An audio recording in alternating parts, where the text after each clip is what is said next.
been suffering in detention for what is now 25 days. One thing about human beings is we know how to come together during times of disaster. This administration is a total disaster that is affecting the lives of people all across this country. Today, we are coming together in solidarity with the caring, compassionate people with empathy from all walks of life, representing various organizations fighting against authoritarianism. Together, we will survive this unnatural disaster in the White House. Together, we the people have the power. We will not stand idly by and watch our immigrant neighbors who comprise the backbone and fabric of our country get tricked, trapped, and kidnapped by this government. Free Dylan! Free Dylan!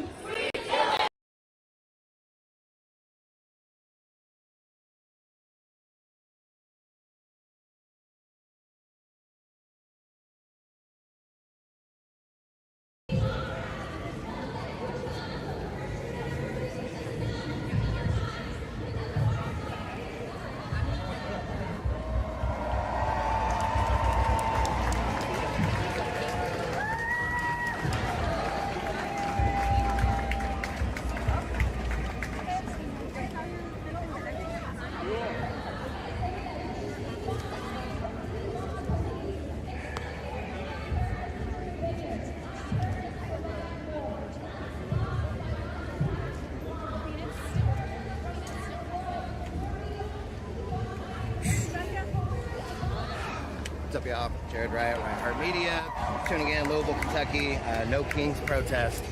Quiet crowd gathered behind me. I'm going to go get into that crowd here momentarily. Haven't been out to live stream much lately, but I am glad to be here today. A little hot, a little wet, but let's go check it out.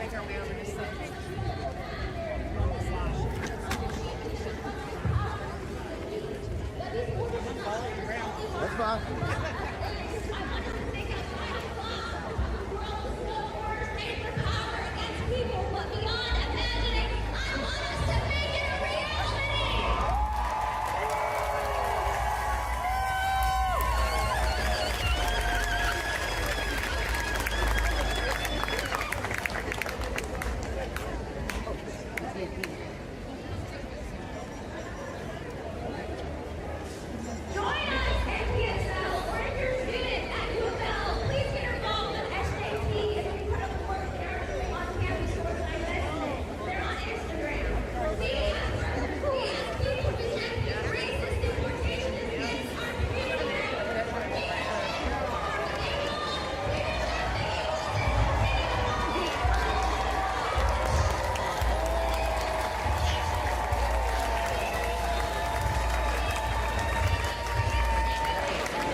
Fox News, guys. You a couple questions?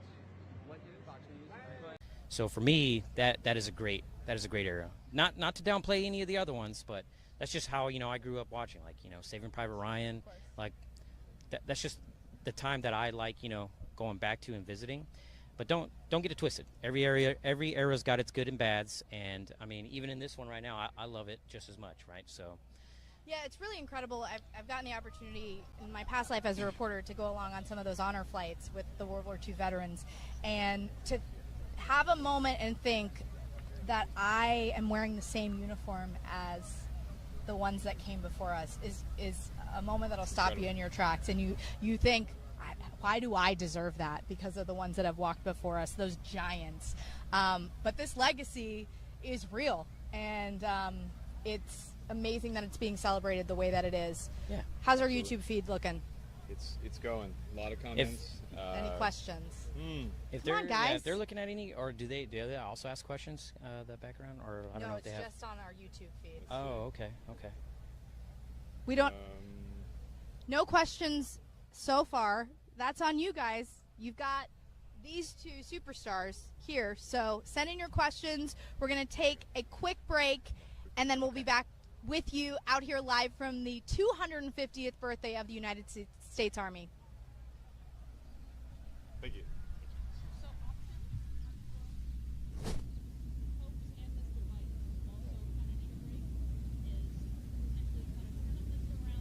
Worried that their insurance is going to be canceled are feeling.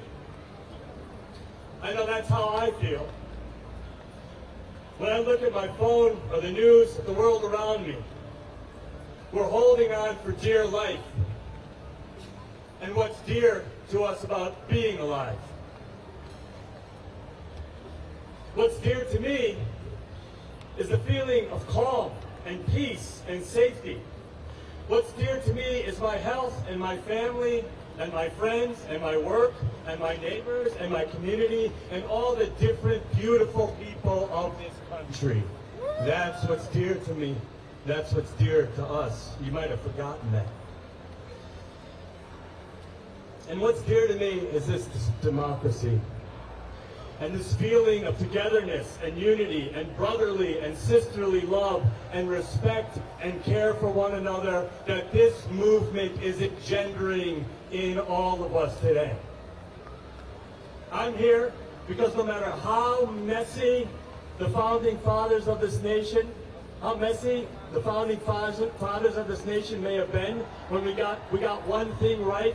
We wanted a nation for the people, by the people, that made each man, woman, and child equal, no matter what race or religion or anything else used to divide us as people. And that we would rule by the belief and trust in one another. That we didn't want to be ruled by a king or a monarch or a dictator or a supreme leader or some crappy-ass CEO. That sucked. We hated that. That's why we came to America. We literally started a whole new country based on the simple idea of no kings. And it's that idea that brought most of us here, unless you're an American native or a Mexican, to this country. We built this country strictly on the no kings rule my country, my body, or my bank policy. That and the simple notion that you can't be arrested and tossed into a dungeon or a detention center or a concentration camp or some damn basement without a fair trial. We don't fuck with that. Sadly, today Donald Trump and the administration of billionaires, crackpots, and ice brigades have taken over. We have a king and his court and his beige henchmen, and they're trampling on our rights and our laws and our freedoms, making themselves richer with taxpayer dollars and making us less safe with their love of other kings and dictators and the likes of Putin and Netanyahu and Kim Jong-un of the world. Well, Trump today is blowing $45 million of our tax money on his kingly dictator's military birthday bash. In our nation's capital, we are gathering here by the hundreds of thousands in locations of thousands around the USA and the world in the spirit of our founding fathers, and our brothers and sisters of the Boston Tea Party. We're patriots and we're lovers of democracy. And we're here to celebrate the land of the brave and the home of the free. The one thing that King Trump and his masked henchmen are making clearer and clearer every day, every law they break, every single day, is that we're going to have to be brave if we want to be free.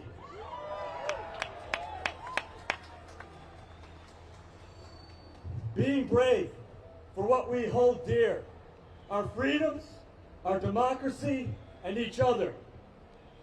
It's on us, guys. We're literally together. Literally together, we're the Avengers now. No one's gonna come and save us, man. Americans unite.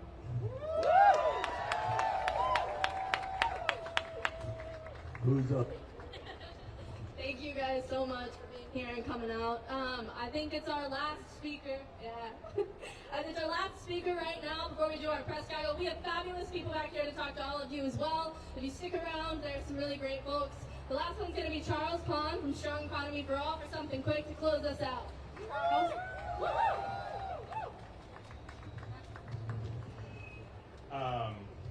Good afternoon. My name is Charles Kahn, coming to you from Brooklyn.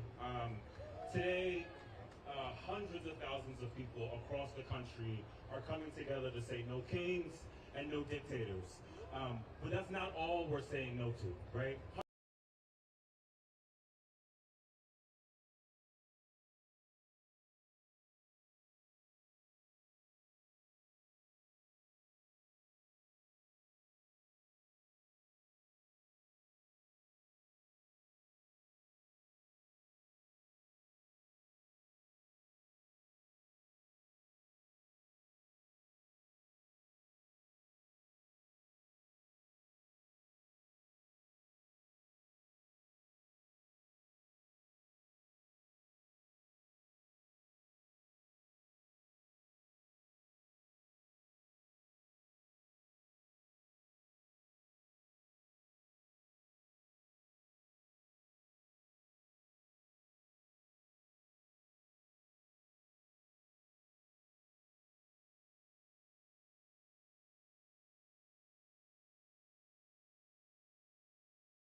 in Panama?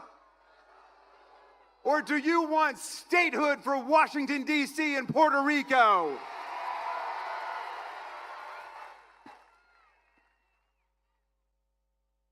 Hey, you want a king who tries to erase history and disappear the truth?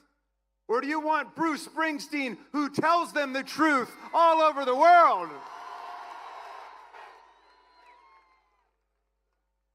You know, Donald Trump never talks about the framers because he knows nothing about them. But the framers knew a lot about people like Donald Trump. Sometime between now and the 4th of July, Mr. President, you must read the Declaration of Independence because Thomas Jefferson could have been writing about you. He told the people of America to rise up against King George and his lust for absolute tyranny. Jefferson denounced a king who, quote, sent swarms of officers to harass our people, who kept amongst us in times of peace standing armies without the consent of our legislatures and quartered large bodies of armed troops amongst us. A king who cut off our trade with all parts of the world and imposed tariffs and taxes on us without our consent. A king who excited domestic insurrections against us. A king who who repeatedly obstructed the laws of naturalization of foreigners to our land, a king who tried to make judges dependent on his political will alone. Yes, Donald, the Declaration and the Constitution were written by people who wanted to stop criminal bosses like you from taking state power. We the people, in order for a more perfect union, establish justice, ensure domestic tranquility, provide for the common defense, promote the general welfare, and preserve to ourselves and our posterity the blessings of liberty, do hereby ordain and establish the Constitution of these United States of America. That's our preamble. That's our mission statement. And the very next sentence in Article 1 provides all legislative powers shall be vested in a Congress of the United States of America. The People's Branch, the lawmaking body for whom the president works as an executive. Sometimes people say we're three co-equal branches. Really, first of all, co-equal is not even a word, okay? That's like extremely unique. If we're co-equal, why is it Congress has the power to impeach a president for treason, bribery, and other high crimes and misdemeanors, and he doesn't have the right to impeach us? Congress has the power to pass budgets and taxes. We've got the power to create departments and spend money. We have the power to regulate commerce with foreign nations and therefore to enact tariffs, which is why his tariffs have been struck down by United States District Court. We've got the power to declare war, not the president. If anybody's going to declare war on Venezuela, it's going to be the Congress of the United States, not Stephen Miller or Tulsi Gabbard or Pete Hegseth or anyone else in their Signal chat room. No, you don't get to be a monarch or a dictator in America, and you don't get to be on the payroll of monarchs and dictators from other countries. Sorry, Donald, you don't get to keep the millions of dollars you've pocketed from Saudi Arabia, from China, from the United Arab Emirates or Qatar. You've got to return all the money your golf courses and country clubs have gotten from the Secret Service, the Department of Defense and Commerce, and so on. Our government is not your personal ATM machine. His son, Donald Trump Jr., says, my dad doesn't even accept his salary. I'm sorry, that's all he's allowed to accept. The framers were clear. You get paid by the people of the United States to whom you owe a duty, not Putin and the kleptocrats of Russia, not bin Salman and the theocrats of Saudi Arabia, not Orban or the autocrats of Egypt and Turkey. The framers wanted an undivided duty to the American people. You can't sell out our Constitution to build your luxury hotels in Gaza or a golf course in Greenland. My friends, the people are winning all over America. The bullies are on the run. We ran Elon Musk out of town. And Musk now says that Trump should be impeached, and Trump says that Musk should be investigated for his tens of billions of dollars in federal contracts, and for once, they're both right. My friends, fascism will not be the end of American democracy. American democracy will be the end of fascism. We will stand up for democracy and human rights and freedom all over the world. We will stand with President Zelensky and the people of Ukraine against Putin's filthy, bloodthirsty invasion. We will stand with the people of Greenland, the people of Europe and Africa, the people of Canada and Mexico for our common right to trade with each other, to respect each other, to travel and migrate and seek asylum without fear and without terror. We are the ones fighting against terror and tyranny today. And I look at you today, Philadelphia, and I know we are winning.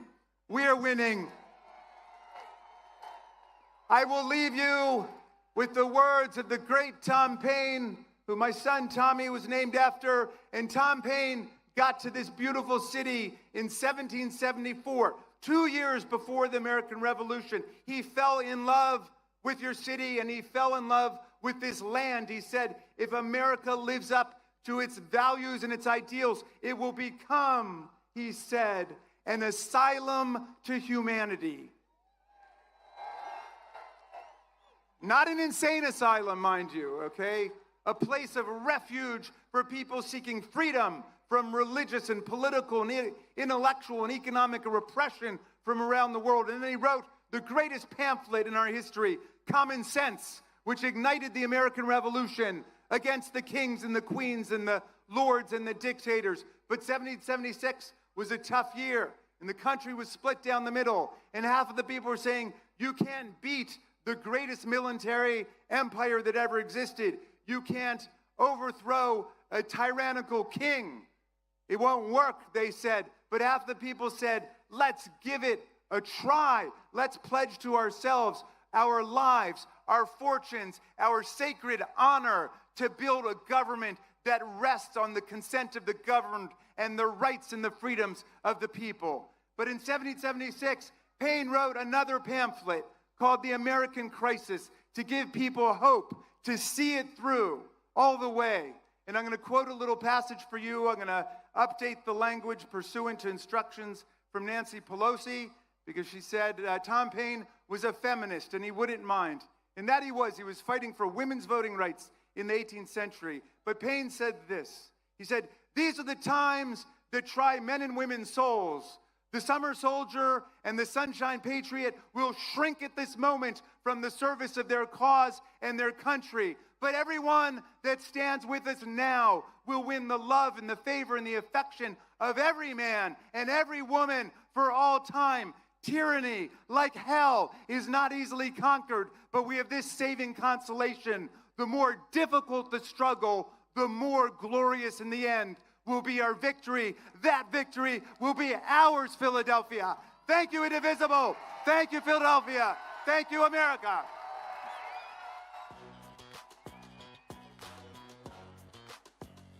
Please welcome to the stage Martin Luther King III and Andrea King Waters.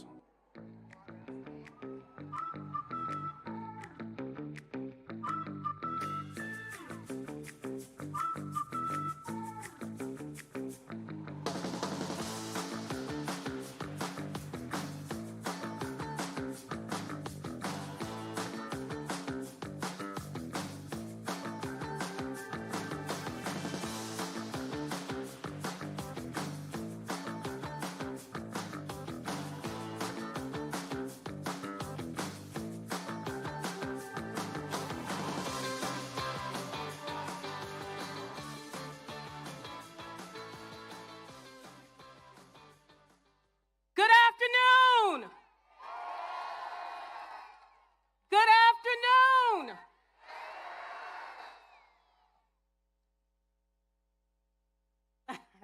Two years ago, on the 60th anniversary of the March on Washington, thousands gathered on the Mall, not in commemoration, but in rededication. It was a magnificent sight. All ages, young and old, in every color imaginable. Families, sororities, fraternities, activists, and everyday people. Not one instance of violence in the sweltering heat. People unrolling prayer blankets towards Mecca, others walking to tents to observe Shabbat. It was a beautiful day.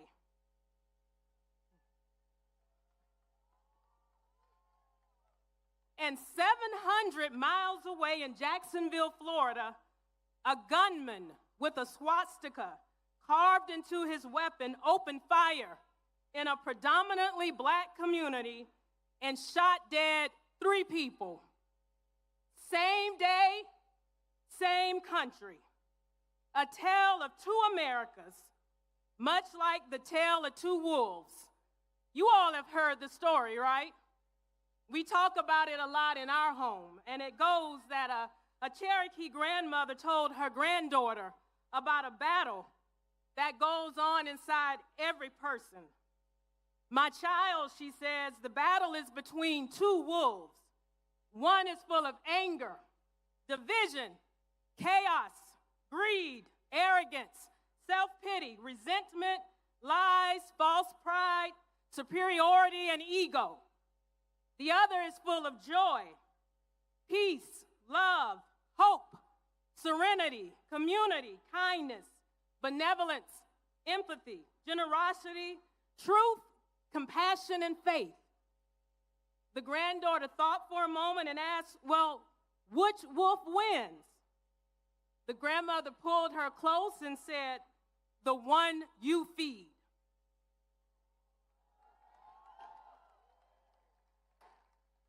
I stand before you today, not in anger, but in love. Not the sentimental kind, but a bold, unwavering, truth-telling love.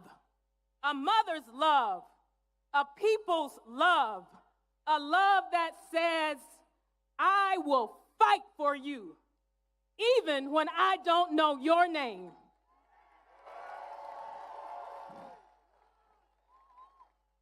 Because your liberation is bound up in mine.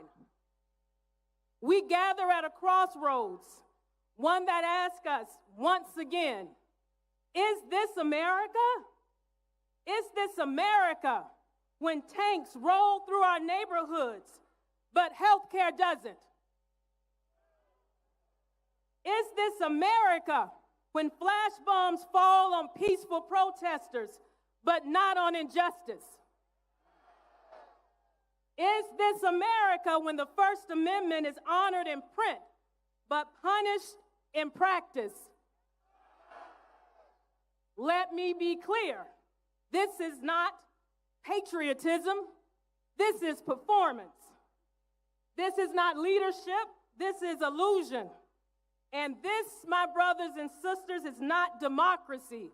This is a creeping shadow of authoritarianism, cloaked in power and pride. But we will not be deceived by noise and spectacle, because the true strength of this nation is not in its missiles, but in its morality.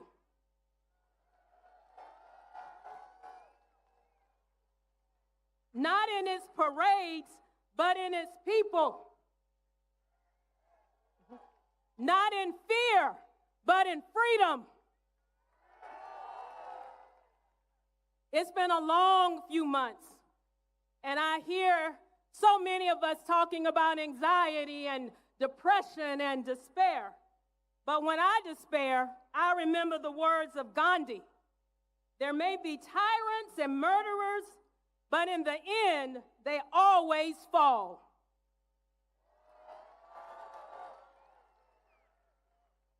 Because truth force, what he called soul force, satyagraha, is more powerful than any other weapon.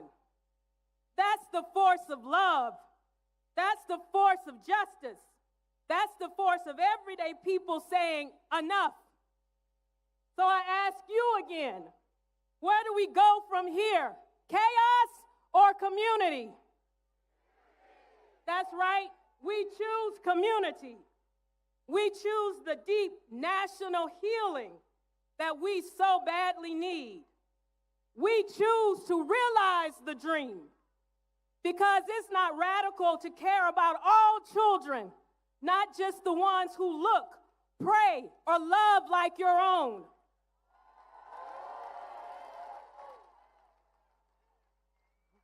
It's not radical to believe in the words carved on the base of the Statue of Liberty. Give me your tired, your poor, your huddled masses yearning to breathe free.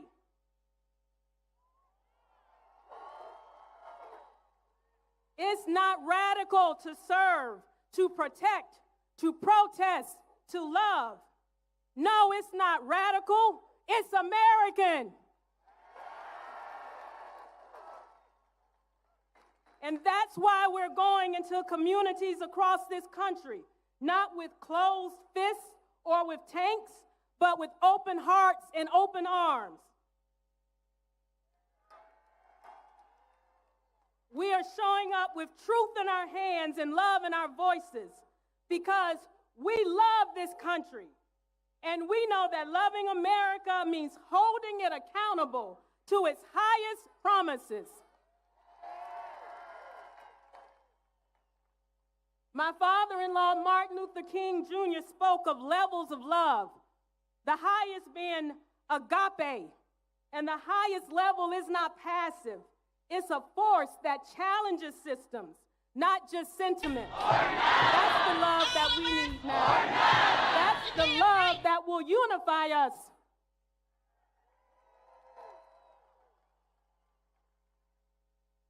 So let us raise our voices, not in hate, but in hope. Let us march, not to divide, but to build. Let us love, not to escape the struggle, but to endure it together.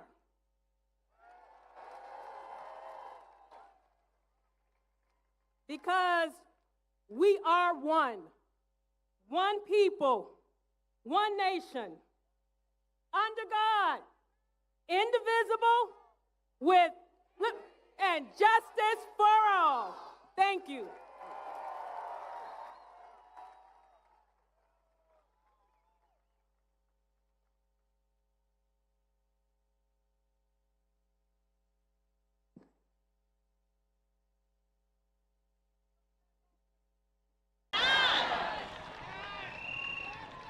Now, the Civil Rights Act, it energized the women's movement. It helped establish laws to protect older Americans, people with disabilities, pregnant women, damn it, so that they could fully participate in public and private life. What we're doing here today is righteous. What we're doing here today is for each other. And we know that if we were to let Donald Trump burn down our democracy and stand up his monarchy, his priority would not be to save our lives.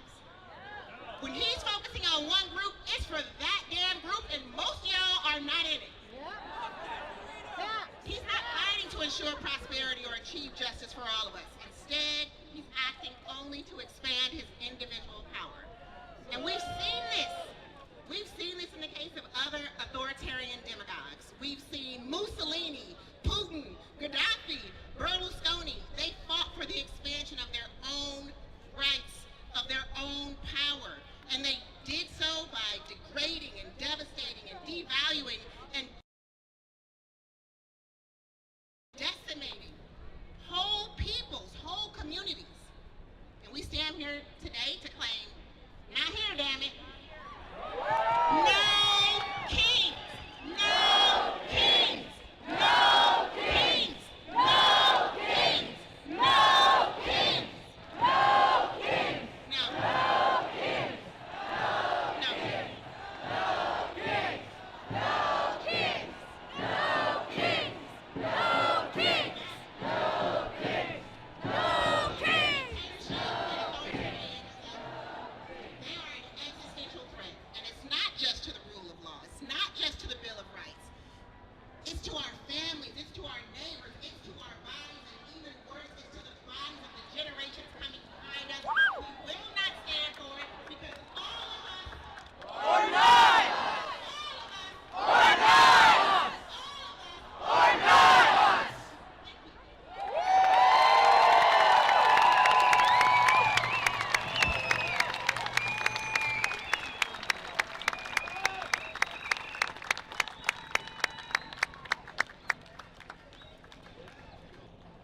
All right, that's so wonderful. Let's hear it one more time for Carmen Nicole Cox.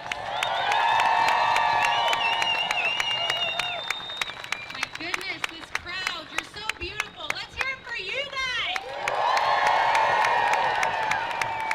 I do want to remind you guys that we have water all over this place, bottled water. It's hot right now. Please drink water. So if you need some, you can find them at the various tents this direction and that direction. Make sure you're hydrating, everybody. We got a long haul in this resistance we're doing. And since it's so incredibly packed, our speakers are having trouble finding us. If you're a speaker, please ask the crowd to let you through and come up here. Especially if your name is Roger Dickinson. Please come this direction. I know it's a little hard. So as we're waiting for Roger Dickinson, and proclaimed a republic, we, the generation of 2025, pledge to keep faith with that sacred inheritance, and let it be known to every corner of this land. We will not let democracy die on our watch.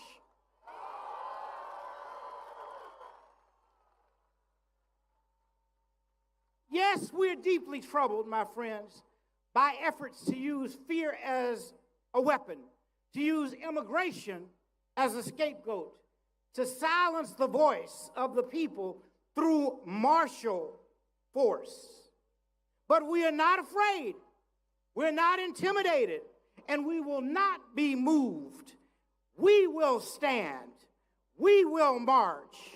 We will sing, and we will speak peacefully, powerfully, and persistently until justice rolls down like waters and righteousness like a mighty stream.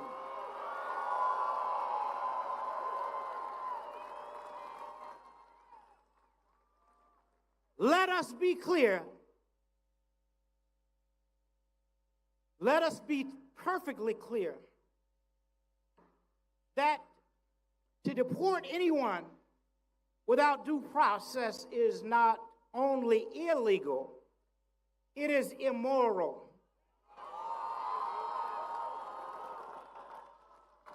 It is a betrayal of our Constitution and of our highest values. We are one nation under God, indivisible, not with division and detention, but with liberty and justice for all. We reject the militarization of our streets. We say to those in power, if you want to honor our armed forces, do not parade them through the streets like pawns on a chessboard. Honor them by caring for their bodies, their minds, and their futures. Honor them by protecting democracy, not parading over it. Let us use those hundreds of millions of dollars not to inflate egos, but to uplift the people. Use it to fund our schools, to heal our sick, to protect our elderly, to care for our veterans. That is real patriotism. That is real love of our country. And I say to every protester, every marcher, every dreamer in this moment, commit yourselves to nonviolence, not merely as a strategy, but as a way of life. My father taught us that nonviolence is the sword that heals. It is the weapon of the strong. It turns enemies into friends and injustice into redemption. Every gain of the modern civil rights movement that was made was won through disciplined, determined nonviolence. Nonviolent love, I should say. Remember, the forces of repression are watching for us to slip up. They're waiting to point at a broken window and ignore a broken system. They're waiting for an excuse to crush what they cannot control. We must not give it to them. Even one act of violence can undo the moral power of 1,000 voices. So let our protest be loud, but let it also be loving.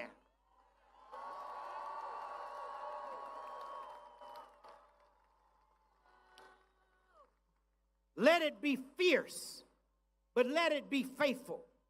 Let it be firm, but never fueled by hatred. So train your hearts in the discipline of peace. Prepare your minds for the long road ahead and walk together, children.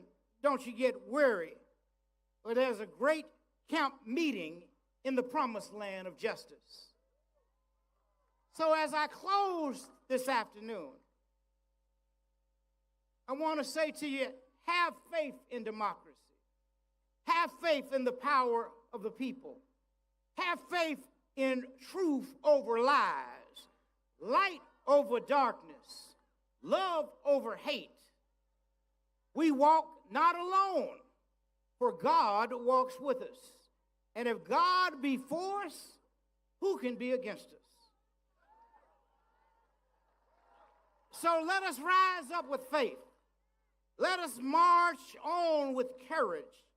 And let us keep climbing toward that great day when liberty is no longer a promise, but a lived reality for all.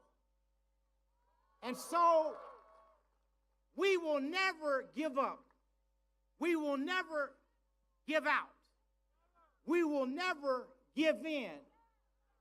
We must keep marching until freedom, justice, and equality exist for all humankind. Thank you, and God bless each of you always.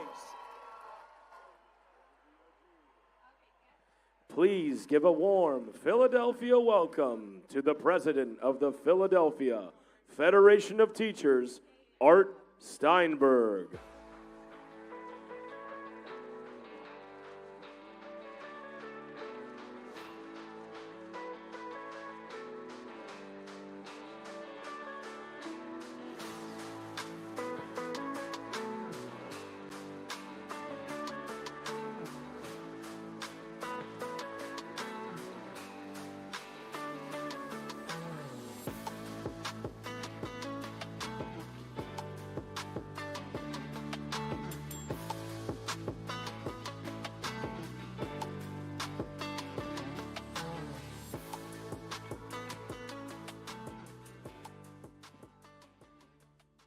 Yo, Philly! Welcome to all of you who are here with us in the cradle of liberty from Southeast Pennsylvania, New Jersey, Delaware, Washington, D.C., and beyond. I'm sure you know the response to this. Show me what democracy looks like. This is what democracy looks like. Show me what democracy looks like. My name is Arthur Steinberg, and I'm a special education teacher right here in Philadelphia. I am proud to serve as the president of the Philadelphia Federation of Teachers, the mighty PFT, and AFT Pennsylvania. We represent more than 36,000 workers across the Commonwealth of Pennsylvania. Yesterday was the last day of the school year. Can we give it up for our graduating students, rising students, their families, and our members? Teachers, paraprofessionals, coaches, nurses, counselors, food service managers, and secretaries. Let's also thank the public school educators who pour their hearts and labor from Head Start to 12th grade students throughout the school year and beyond. And let's not forget our members in higher education. In a moment, I'll introduce my friend and sister in labor, Randy Weingarten, president of the AFT. But first, let me represent Philly for a minute. Philly is a vibrant, growing, and welcoming city. We are a championship city. Can't do without this. Go Birds! And we are the birthplace of American democracy. Philly is a city that doesn't tolerate bullies. We don't do tyrants, and we sure as hell don't do kings. So it's fitting that tens of thousands from across the region chose to be in Philadelphia today. I want to thank Vicki Miller and the entire team from Indivisible Philly for putting this together. In moments like this, we can choose to stay in our homes out of fear, or we can come outside, be with community, and draw strength and hope from one another. Thank you to the organizers for making that choice easy for millions of Americans here and across the country today. It is a deep personal honor to have the Reverend Dr. Barber here, and a really special honor to have the King family join us. The PFT feels a special connection and debt of gratitude to Dr. King. His endorsement in 1965 was instrumental in the Philadelphia Federation of Teachers obtaining recognition as the exclusive bargaining agent for Philadelphia educators.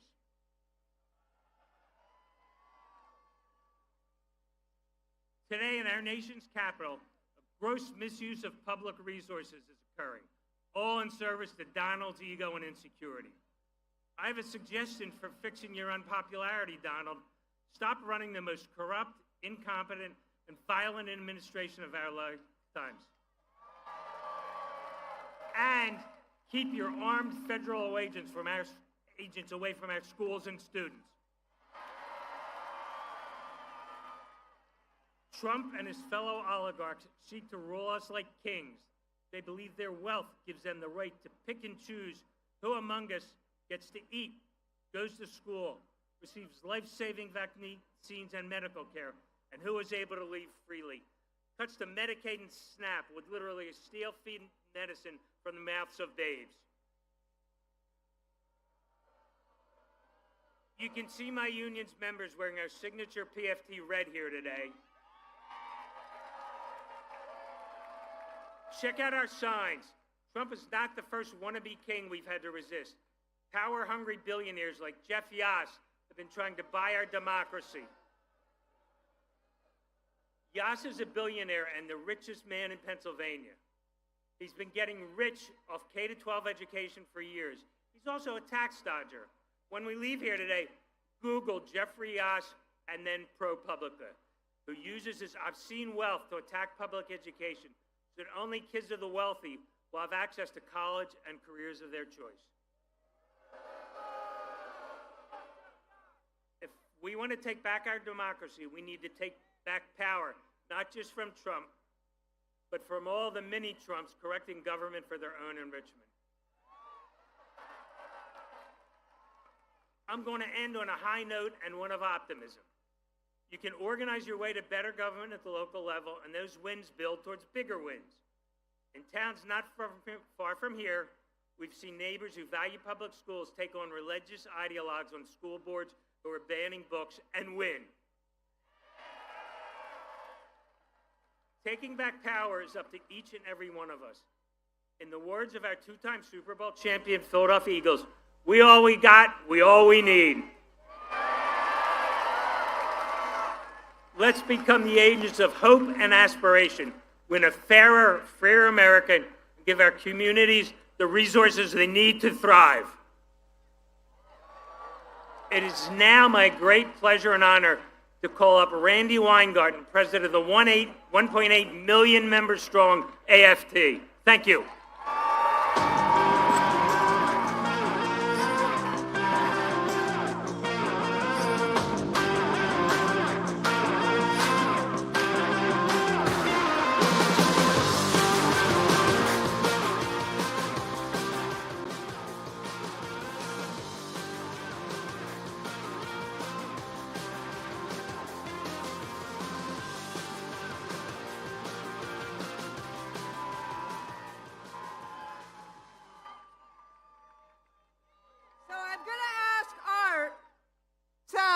It's Flag Day today. This is what democracy looks like. All of you here. I'm going to ask Art to hold my flag. Now, on April 5th, I was here. I feel like I live here. But I was here on April 5th. We were in another park. And I wanted to start by actually talking about what we in the labor movement, it's unbelievable, the scene that I see right now. It's just unbelievable because it's the people. But this is what we say in the labor movement. It is, the people united will never be defeated. It's not just that we'll never be divided, we'll never be defeated. So can we do a big Philly shout out, the people united will never be defeated. The people united will never be defeated. The people united will never be defeated. Woo! So, I want you all to know in Philly that our brothers and sisters and siblings in Minnesota are watching us. And I want to say to them, we love you. And we will never, ever, ever tolerate political violence. It's wrong.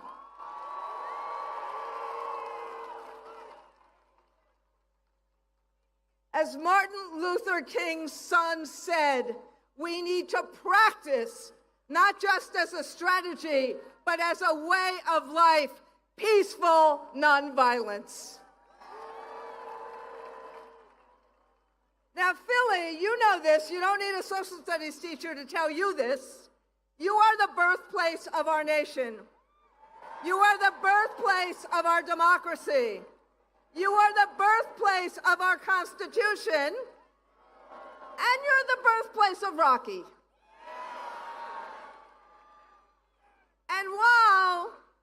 And this was a few years before I was born, while the colonists and colonies in 1774 and 5 and 6 were really different, one of the things that binded them together was the conviction that they wanted to govern themselves. No nobles, no monarchs, and no kings. Now, Congressman Raskin said a little bit of this already. He quoted the Declaration of Independence already, but there's one statement of it I want to requote, which is, "A tyrant is unfit to be the ruler of a free people." We need the current president to actually read that language. Well, I think he knows how to read. We just want him to read it.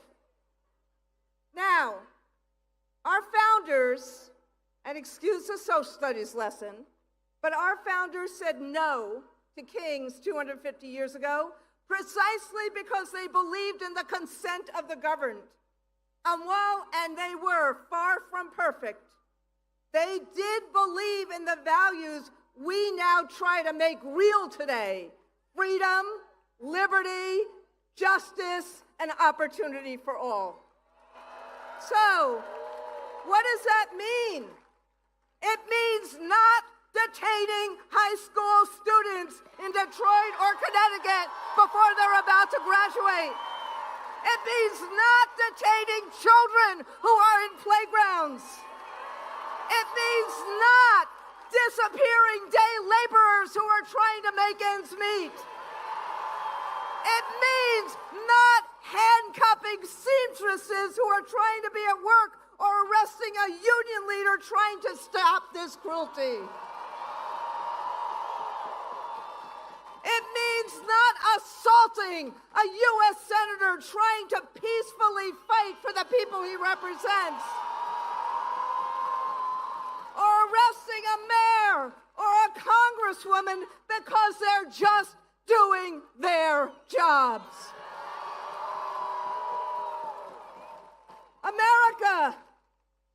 Americans don't need this abuse of power. We need power to be vested in the people. And that's what I see today. And that's what this split screen is today.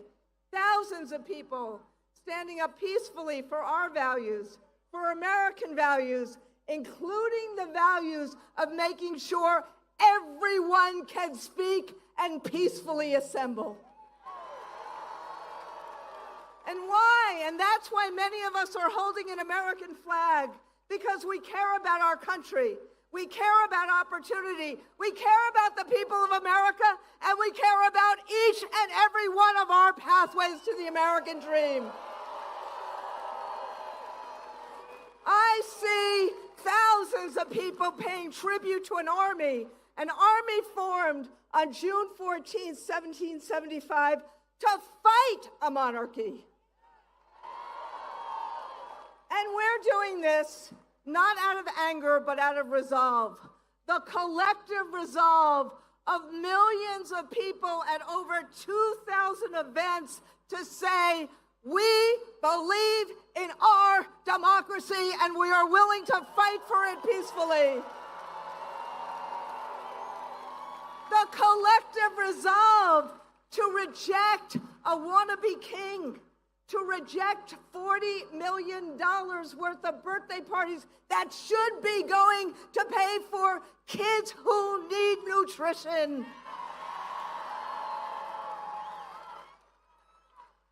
We reject the diminishment of our rights to assemble and associate and speak.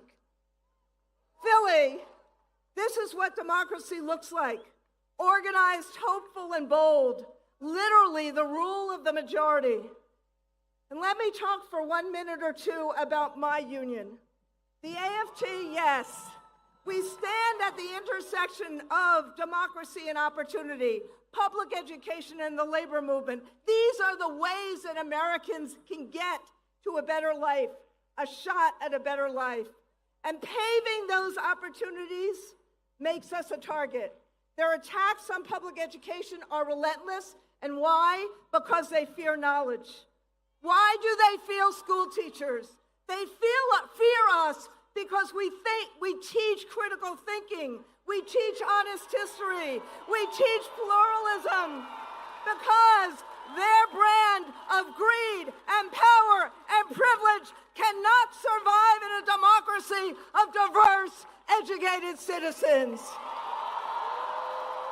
So that's why they go after education opportunity. They fight us on economic opportunity. They're going after equal opportunity. They're going after unions because this current president sees us as a threat to his vision of America.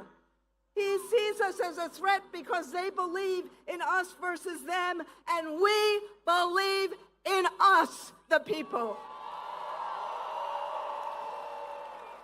So look, this is about hope versus fear. But to get to hope, we must address the fear and show people that a better life is possible. Without a voice in our democracy and a voice at work, frankly, our fight against kings would be hollow.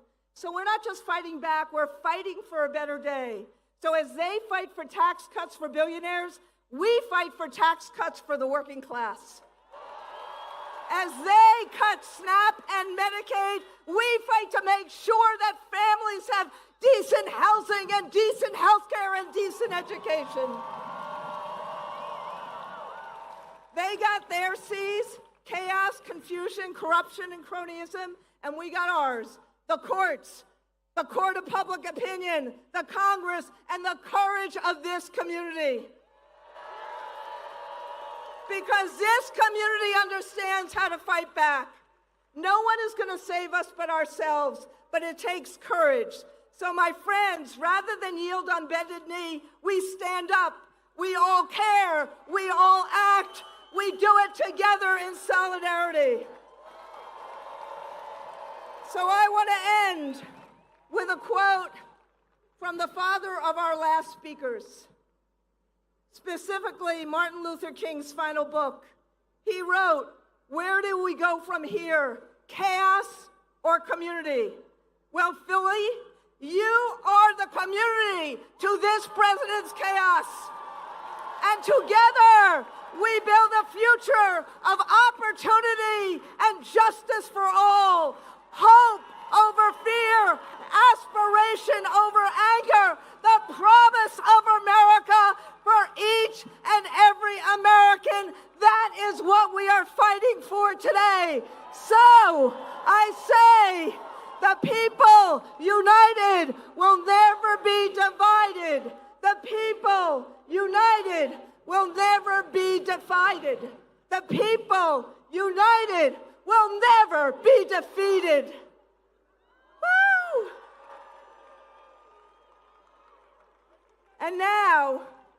And now, I get to introduce who, in my judgment, is the foremost authority on democracy and how to keep it, and on authoritarianism and how to fight it. And that is the Honorable, you've read some of his books, the Honorable Professor Tim Snyder.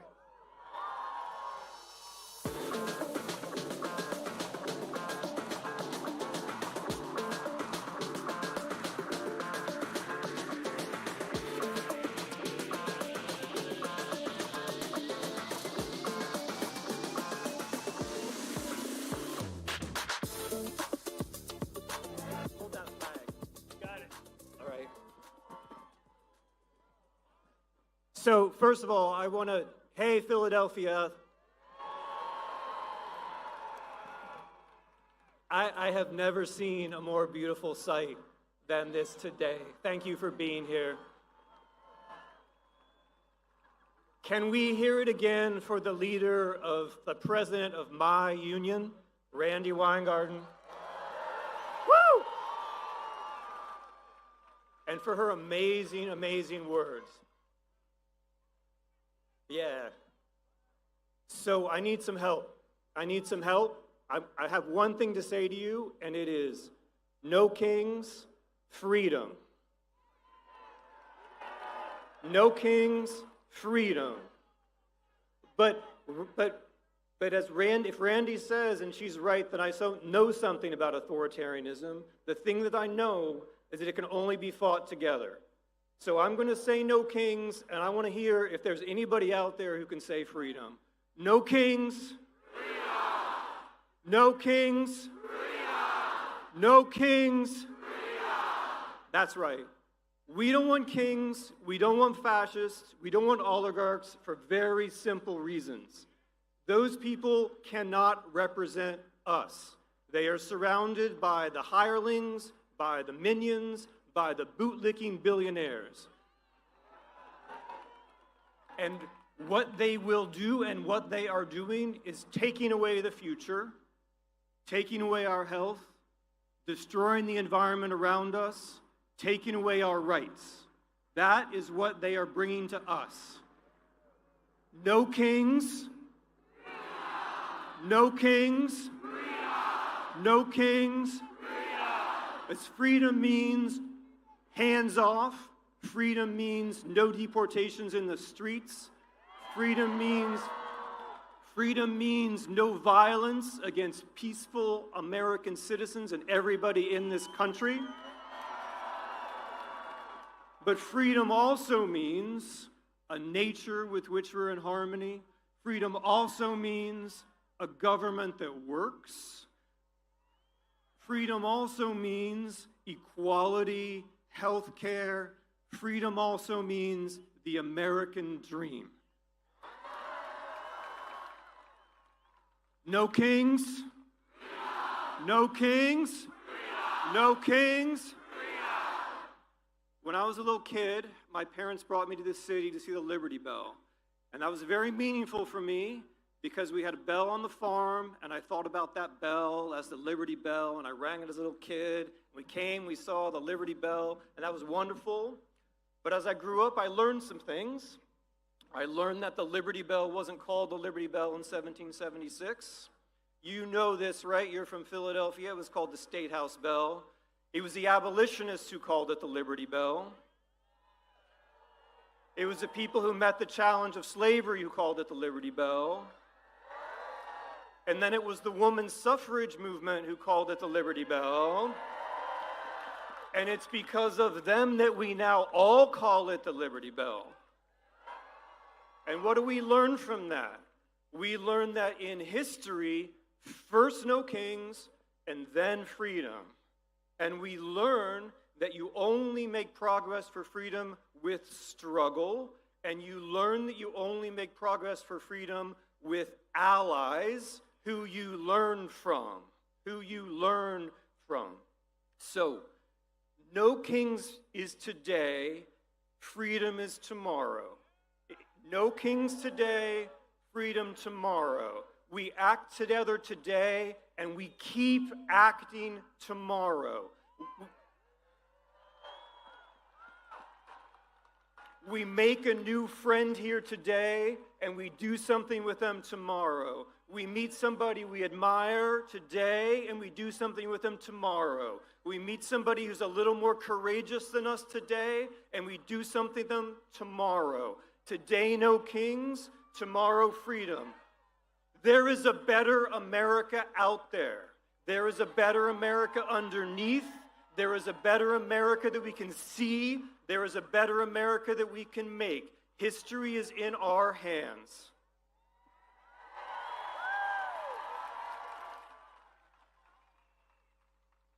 No kings.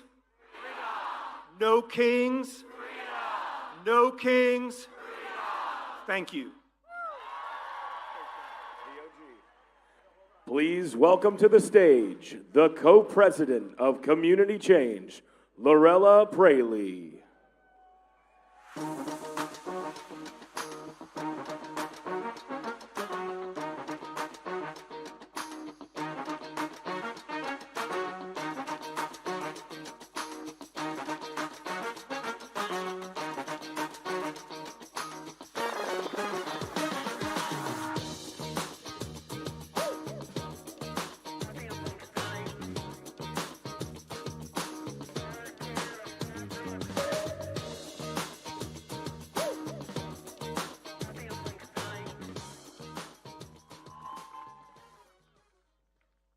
Hello, Philadelphia!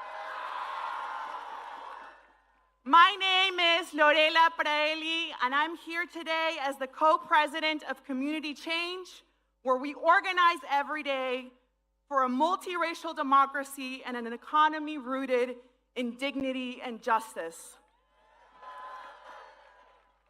I'm proud to stand with you because this is our America, and in our America, we don't do kings.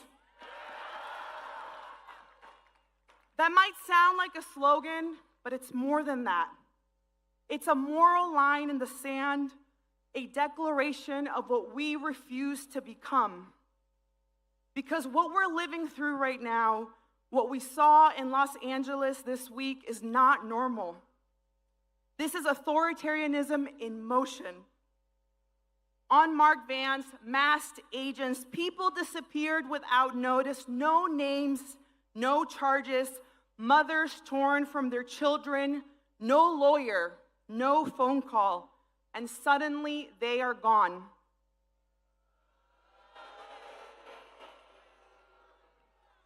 That is not our America. And let me tell you something else.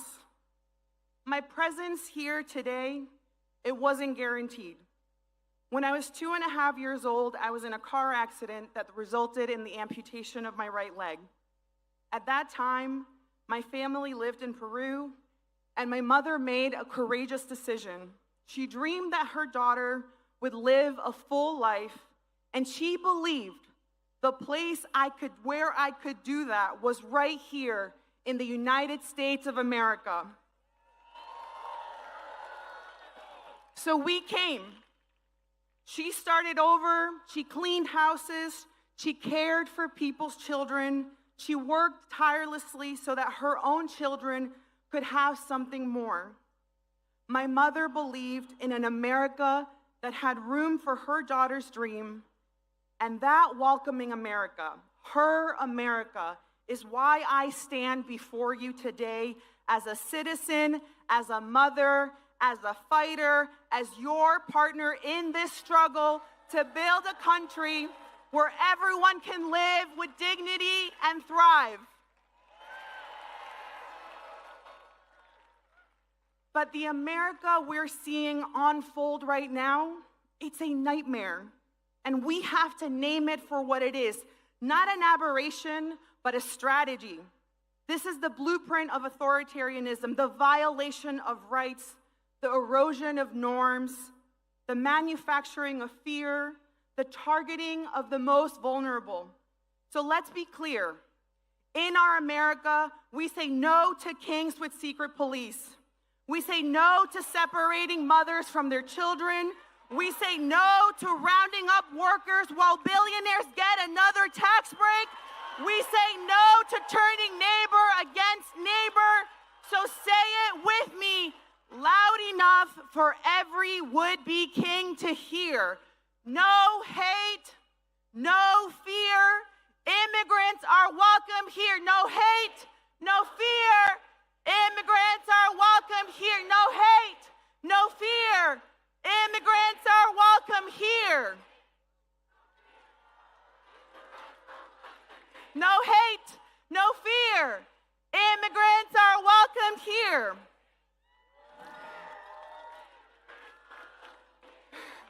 Thank you. So I also want to talk about another truth in this moment, which is that there are a lot of people hurting. Rents have skyrocketed. Childcare costs more than your mortgage. Health insurance doesn't cover your health.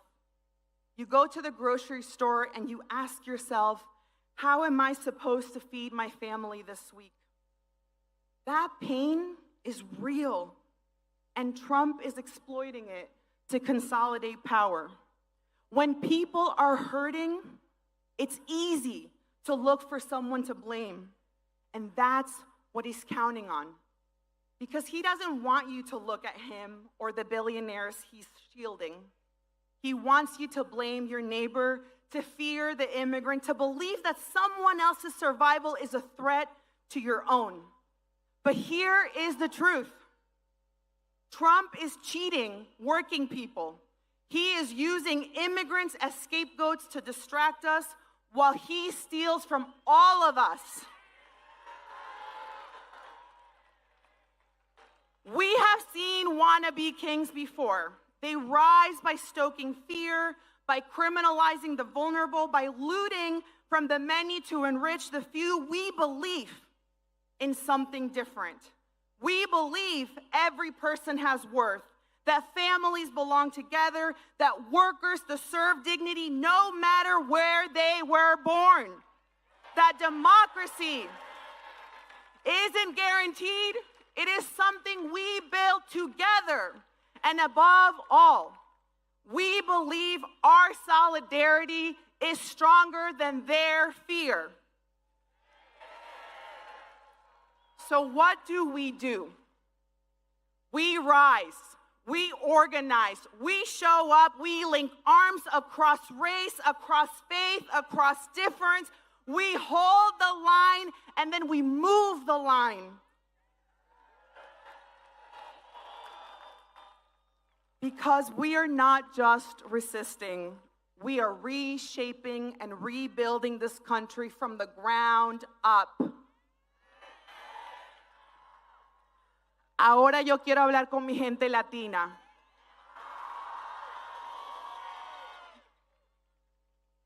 Sí, nos están atacando por tener la piel morena, por hablar español, por existir con orgullo.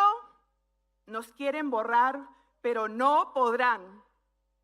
Porque venimos de fuerza, de lucha, de esperanza, de campos sembrados y calles marchadas, de madres que no se rinden y pueblos que no se doblan.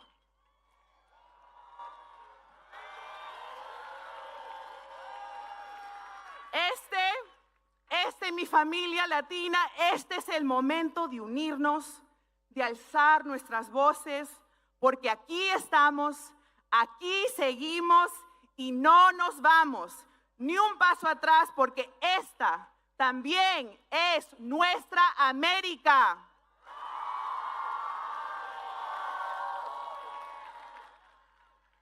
So, we're going to wrap this up, or I'm going to wrap my part up. And we're going to say, no hate, no fear. Would-be kings aren't welcomed here. Are you ready? All right, let's do this thing. Make it loud. No hate, no fear. Would-be kings aren't welcomed here. No hate, no fear. Would-be kings aren't welcomed here. No hate, no fear. Would-be kings aren't welcomed here. No hate, no fear. Would-be kings aren't welcome here. No hate, no fear. Would-be kings aren't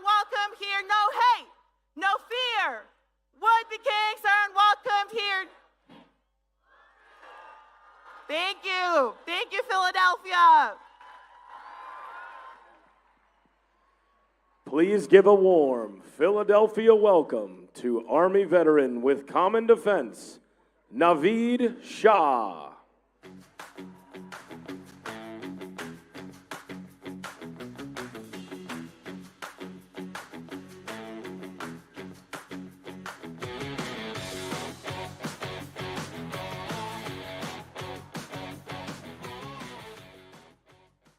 What's up, Philadelphia? Good afternoon, everybody. My name is Naveed Shah, and I'm the political director of Common Defense and an Army veteran.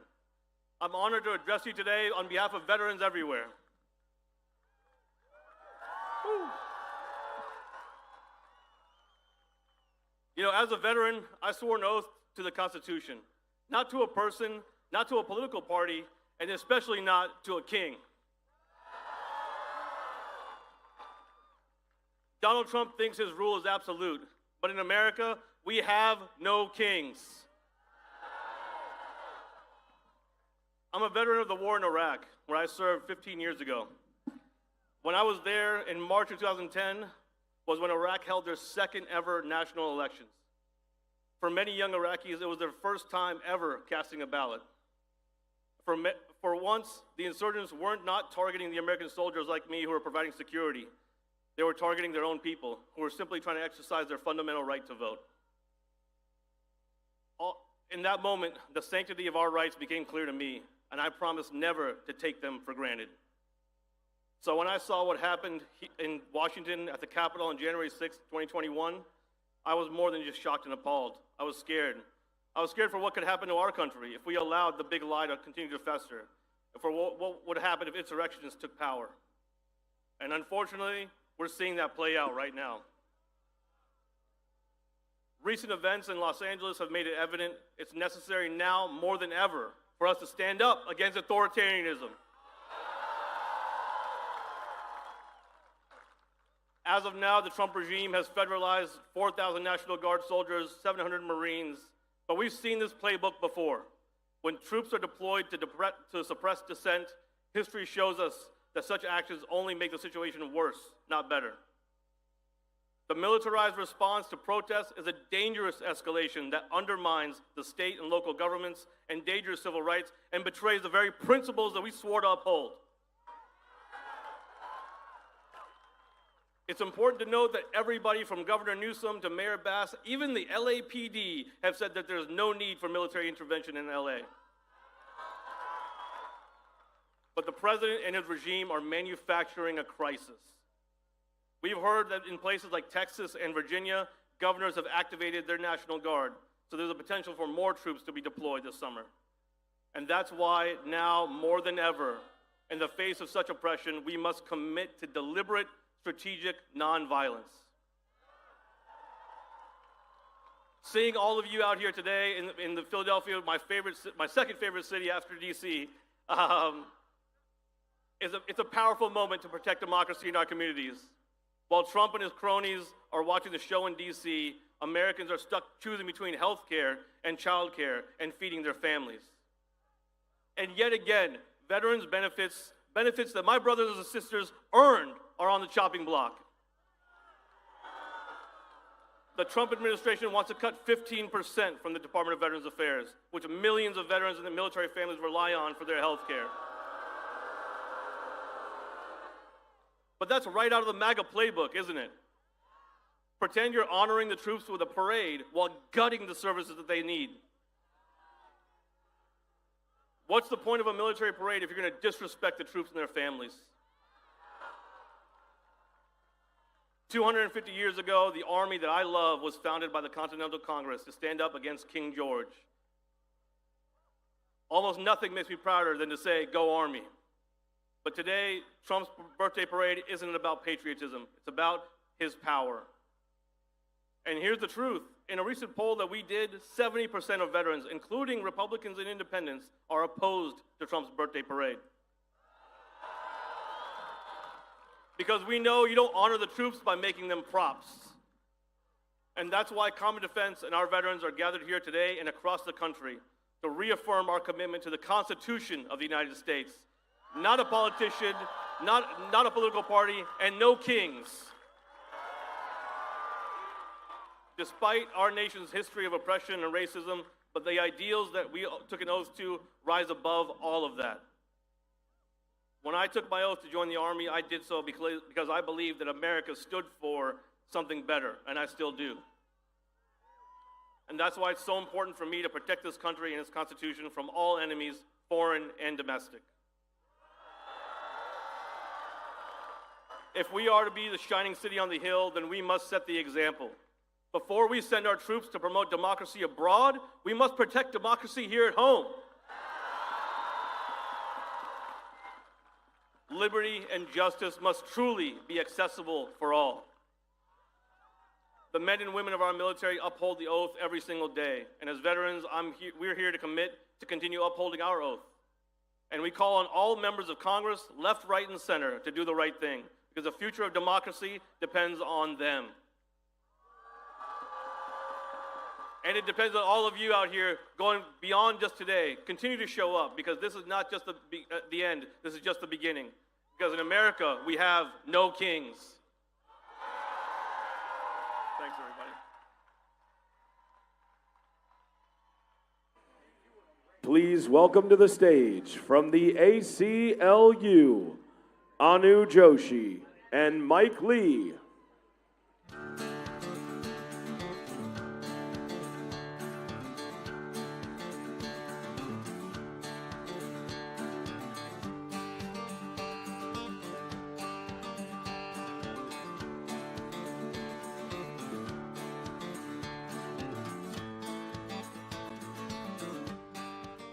How's everyone feeling?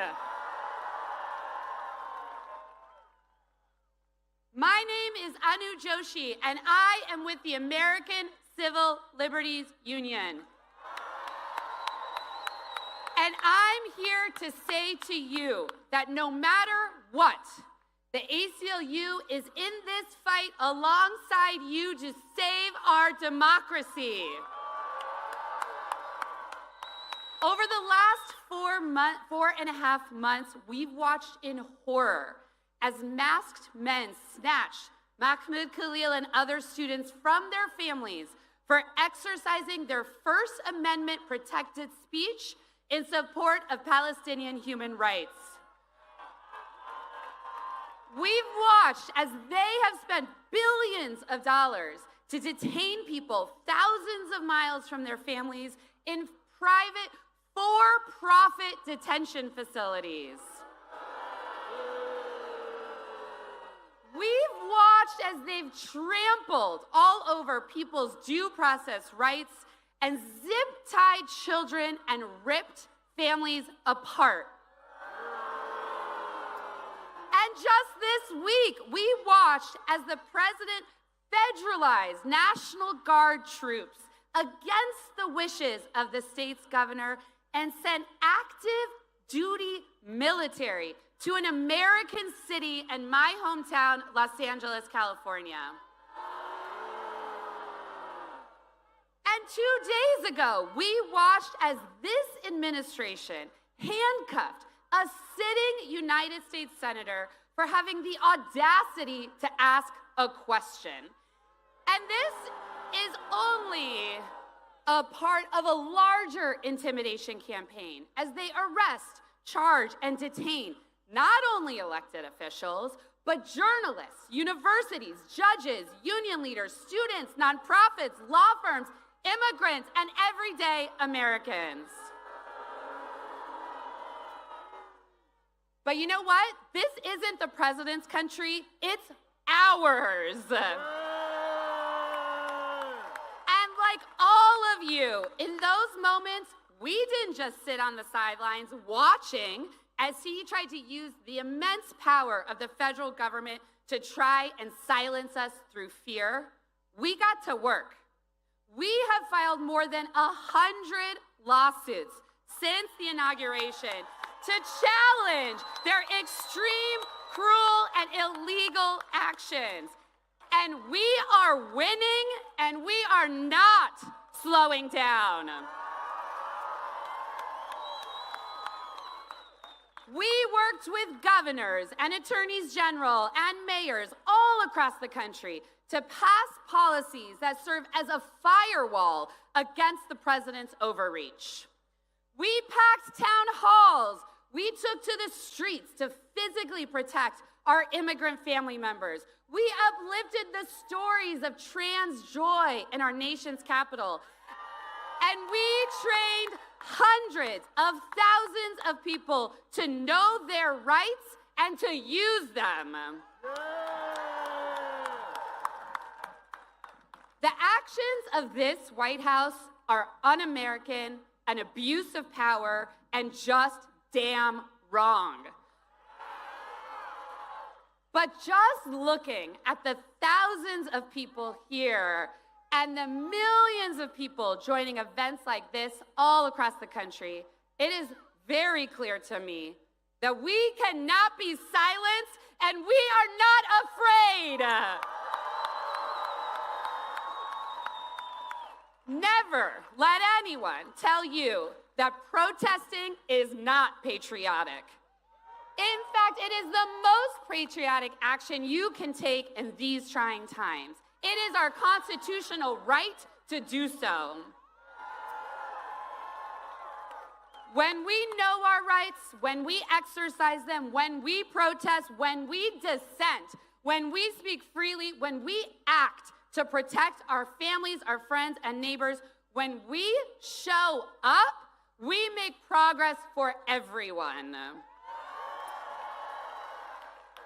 Thank you all so much for being here and for supporting the ACLU. And we know we couldn't do any of this work without the leadership of our incredible ACLU affiliates. And so I'm so excited to be standing here with a champion of Pennsylvanians, a lifelong Philadelphian, and the executive director of the ACLU of Pennsylvania, Mike Lee. What up, Philly? I said, what up, Philly? When I say free, you say speech. Free. Free. Free. Free. That's what's up. That's what's up. That's Philly right there. Hi, my name is Mike Lee. I'm the executive director of ACLU of Pennsylvania. Proud Philadelphian, born and raised. Happy Pride Month.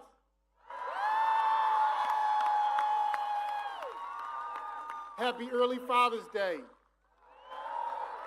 Happy democracy. Cities and countries, cities across this country, standing up, pushing back against President Trump and his enablers while they try to pull out all the stops unconstitutionally, trying to scare us, put us on our heels, knock the democratic breath out of us.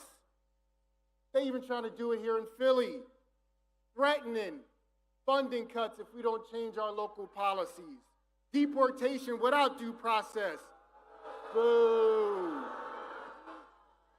Troops in our streets. But guess what? You messing with the wrong city. You seen our local government? You seen our elected officials? We here to stand up and push back. Philly, as you've heard throughout today, we're known for our fighting spirit and our brotherly love, and two-time Super Bowl champion Eagles.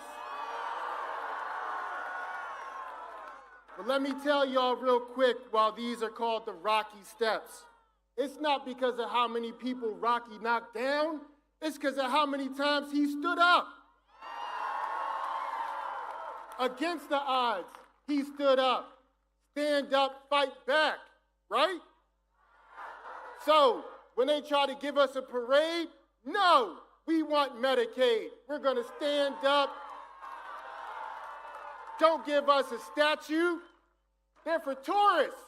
We love the grind. That's why we talk about these steps.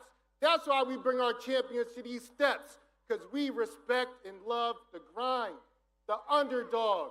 It doesn't matter what the odds are. We're here to fight peacefully.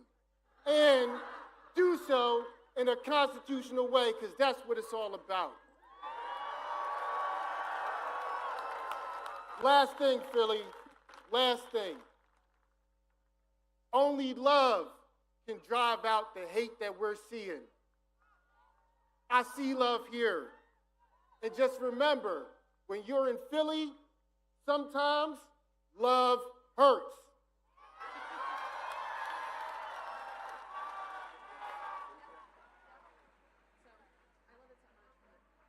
Please give a warm Philadelphia welcome to State Representative from Georgia, Ruah Roman.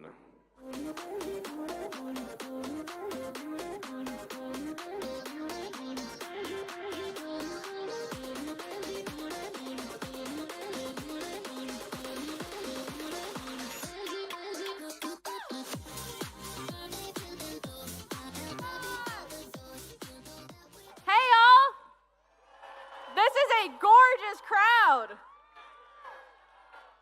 How's everybody doing? Good. Thank you for being out here to make clear that we bow down to no king. As we gather here today and all around the country, we face a pivotal moment in our history. I know it seems dark and scary. We're watching families torn apart all around the country. We saw photos of Marines detaining a vet on his way to the VA. We've seen ICE detain citizens. And now we're seeing a world-triggering escalation in the Middle East. And this morning, Minnesota state legislators were hunted down and gunned down. And all of this comes after we watched a genocide unfold in Gaza for almost 2 years, while our elected officials cheered it on or gave mealy-mouthed reasons of why they couldn't oppose the atrocities that we paid for.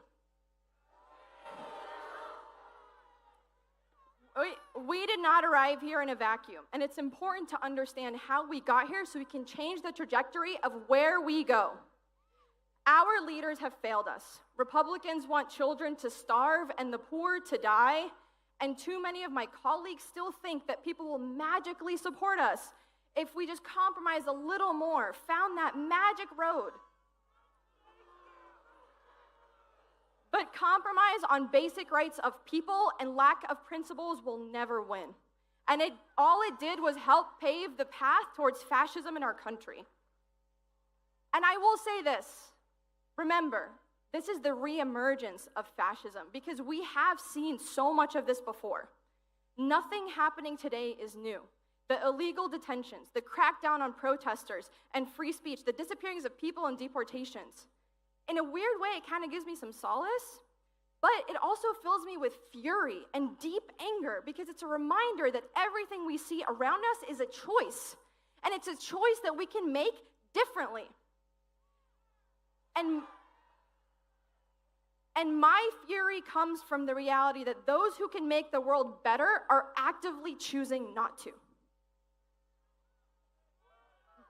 But I'm here today to remind myself and all of you that we are not alone. Just look at you.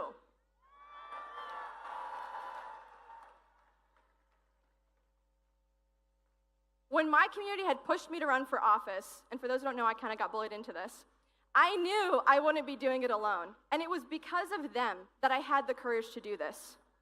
But now that I'm in it, I see all the time and all the ways that we can make a massive difference. And look, I get it. I was talking with some friends last night about the state of the world, and I told them about how, as someone who's on the inside, the thing that keeps me up at night is to see all of those opportunities that if more people had just shown up, we could have made a huge difference. And here's the thing. They rightfully said, look, there's so much cynicism. People are tired of the corruption, and I get it. I totally get it.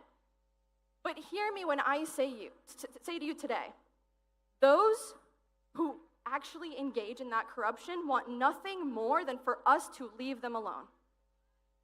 They want us to turn away. They want our cynicism to convince us into inaction. But I'm not going anywhere, and neither should any of you.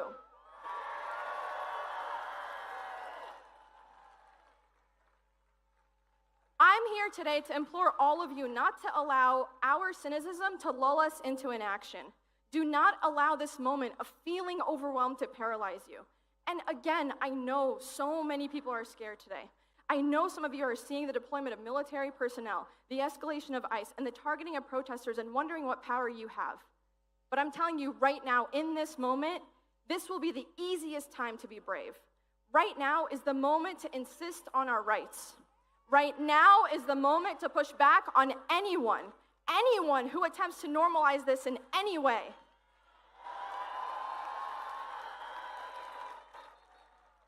Now is the time to loudly remind those around us, as close as they are and as far as they are, that none of this is normal.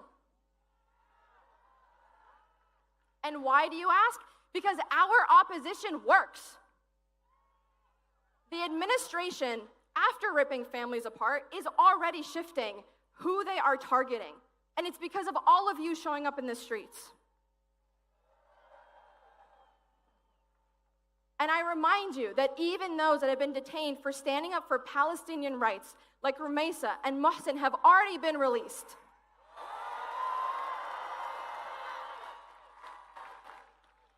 But we cannot let up until we are all safe, until we are all free. We cannot let up until Mahmoud Khalil is reunited with his child. We cannot let up. We cannot let up until we not only stop the cuts to Medicaid, but make sure we finally have universal health care. We cannot let up.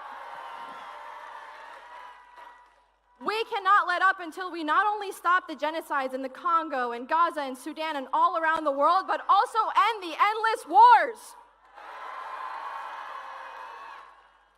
And we cannot let up until we stop this never-ending march to an increasingly extractionary economy that squeezes all of us for everything that we barely have to benefit some unnamed shareholder who'll never know our stories, will never know our names. So today, I am asking you to think about 3 things and your role in them, 3 places. First, your community. Get to know your neighbors, because if you don't already, it is one of the most beautiful experiences in my life. It is so lovely to know them. And make sure that you build a support system with those literally and physically closest to you. And support your local food banks. Support literally anyone who might need it in your neighborhood. And talk to each other. These algorithms continue to silo us and isolate us from each other, and that is extremely dangerous. Now is the time that we need each other more than ever before. Second, and I gotta say it, y'all, your local politics. My city council member won by 4 votes in a runoff. Getting involved politically, from school boards to state legislators to county parties, is world-changing. It's where you have the most power, and I'm not just talking elections here. I'm talking about committee hearings. I'm talking about school board hearings. I'm talking about every possible hearing you go to. Go and make your voice heard. Because I promise you this, every national policy you have hated has started locally somewhere. And third, take care of yourselves. This is a long, long road. I need us to learn to do this work at a pace that works for multiple years.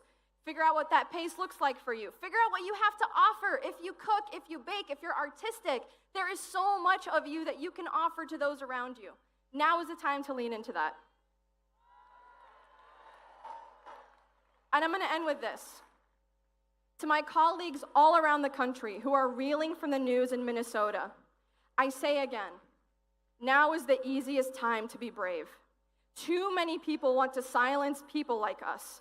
But now is the time to stand up to them and say, you will not make us cower in fear.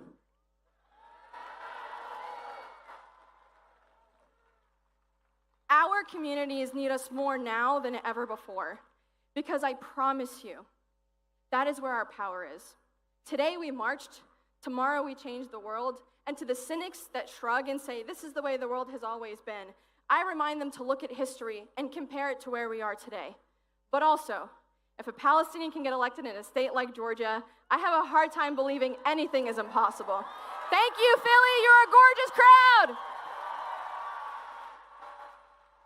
Please welcome to the stage, from the Human Rights Campaign, Wendy Stroud.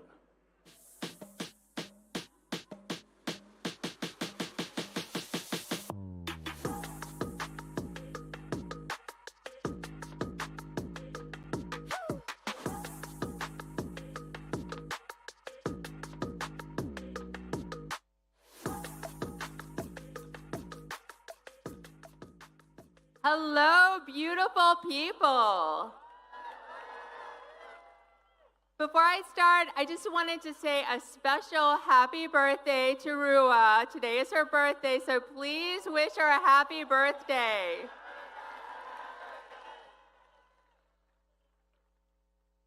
So I am Wendy Strout. I use she, her pronouns, and I am with the Human Rights Campaign. We are the largest LGBTQ+ civil rights organization in the country. Now, I'm guessing that you all know the colors of the pride flag, the rainbow colors. I am here to tell you that those colors do not run. And the LGBTQ+ community that flag represents, we don't run either. And we do not bow to wannabe kings. And we will not be forced back into the closet. Trump wants to erase us. He may try and erase our history from his websites or remove our names from battleships. He may try to legislate us out of existence, but he will never succeed.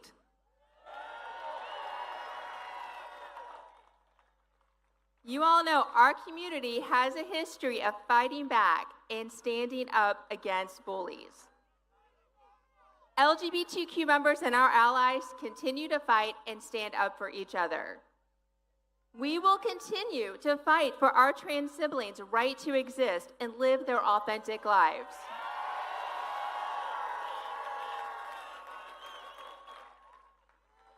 We will continue to stand up for our children so they can be safe and welcome in their schools. And we will continue to speak up for immigrants like Andre Hernandez Romero, a gay stylist who was just looking for a better life. He was doing everything the government asked of him to be here. However, one day, Trump disappeared him and many like him without cause or due process.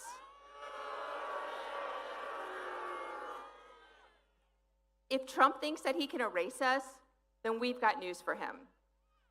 We will show up for our LGBTQ+ community in court, in the halls of Congress, throughout our local communities, and here in the streets. We are not going anywhere, and despite how he acts, this country does not have a king. So here is my call to you. Call your member of Congress. Now, I don't care if you don't think they're going to listen, just call them anyway. Tell them to do their job and listen to their constituents and do what their constituents need, not what the billionaires need. Make them heard, make your voice heard. Call them today. Call them tomorrow. Call them every day until they listen to you. Thank you, everyone. And remember, these colors do not run.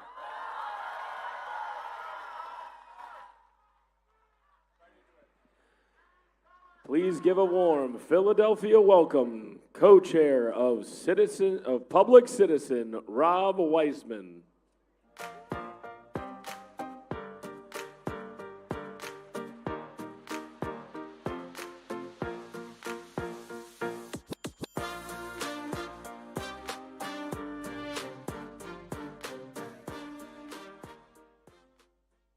Brothers and sisters and my friends, we congregate here today in the cradle of liberty to reaffirm three founding principles. First, we are all created equal no matter where we were born, no matter who we love, no matter our religion or race, we are all created equal. Second, we are all endowed with the right to life, liberty, and the pursuit of happiness. And that means a right to health care, a right to clean air, a right to a decent job, a right to be treated respectfully. And third, our government and every government's legitimacy relies on only one thing: the consent of the governed. In America, there are no kings. Donald Trump, you may not snatch people off the streets because you don't like what they think. Because, say it with me, in America, there are no kings. Donald Trump, you may not shut down agencies that protect us from financial fraudsters or deliver foreign aid for the hungry and those who need health care, because in America, there are no kings. Donald Trump, you may not take money away from people or threaten to put them in jail because you do not like what they think or say, because in America, there are no kings. Donald Trump, you may not treat the military as your personal security force and deploy it on a whim and with a bare hint of pretext, because in America, there are no kings. And Donald Trump, you may not accept tribute from foreign powers or bribes from corporate oligarchs, because in America, there are no kings.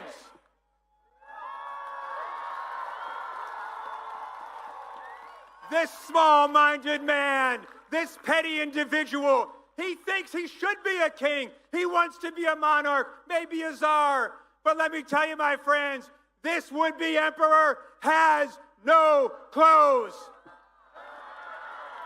He has no clothes because in America the power only comes from all of us. It only comes from us.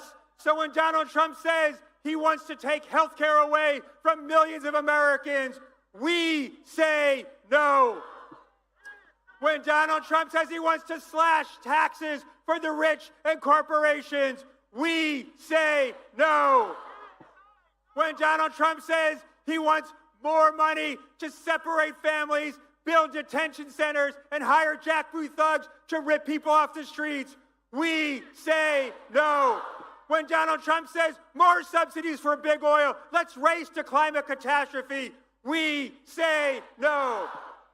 And when Donald Trump says, I want to take food away from hungry people in America, we say no. But my friends, consent of the governed is not just about a veto authority. It's about getting what it is we want. It's about getting what it is we want. When it comes to health care for all, health care is a right. We say yes, yes, yes. When it comes to our clean environment and investing in the clean energy revolution we need to avert climate catastrophe, we say yes, yes, yes. When it comes to a good job for everyone, a living wage, and a right to organize a union, we say yes, yes, yes. When it comes to guaranteeing a good education for every child in America with well-paid teachers who are respected for what they do, we say yes, yes, yes. When it comes to decency and democracy and love and solidarity and justice for all, we say yes, yes, yes.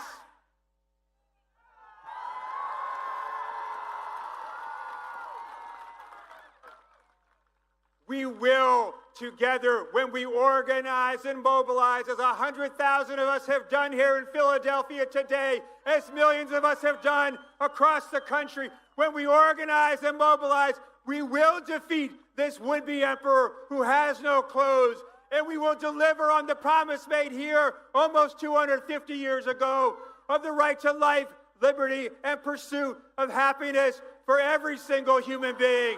Yes, yes, yes, yes, yes, yes, yes, yes, yes. Yes, yes, yes. Thank you. And now, please welcome to the stage our final speakers, co-executive directors of Indivisible, Leah Greenberg and Ezra Levin.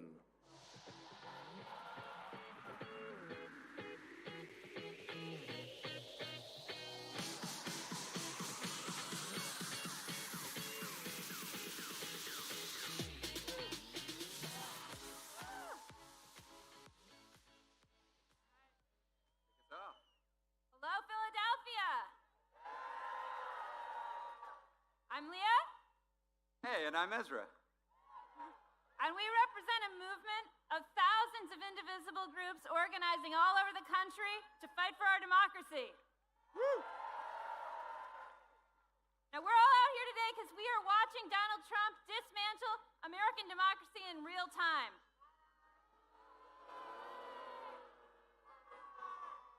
Masked men are grabbing students off the streets for their social media posts. Oh. They're kidnapping moms as they take their kids to school.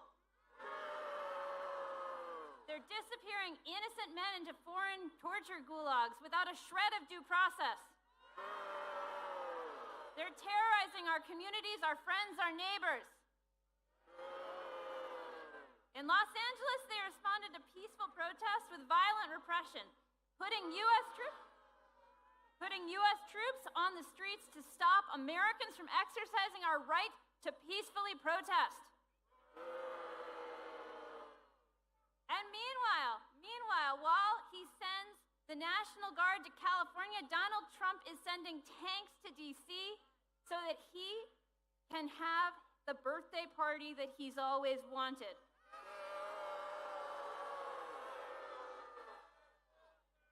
$45 million for this birthday parade. Did anyone ask for this? No.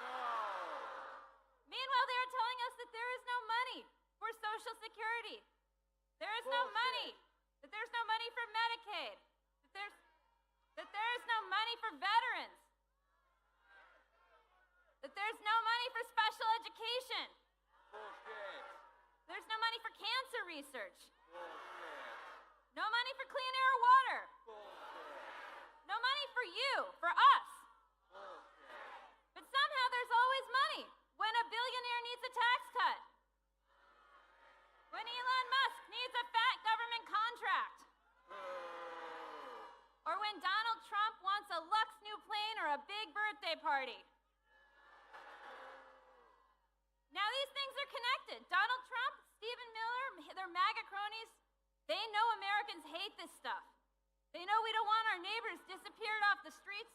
They know we don't want Medicaid and Medicare gutted. They know we don't want them stealing from us. They know keeping the gravy train running depends on ripping our rights away and turning us against each other. So they deploy these divide and conquer attacks. They sabotage democracy. They retaliate against anyone who stands up or and they try to shut us down. Now, this is not a rally for one party. We've got Democrats here today. We've got Republicans and independents here today.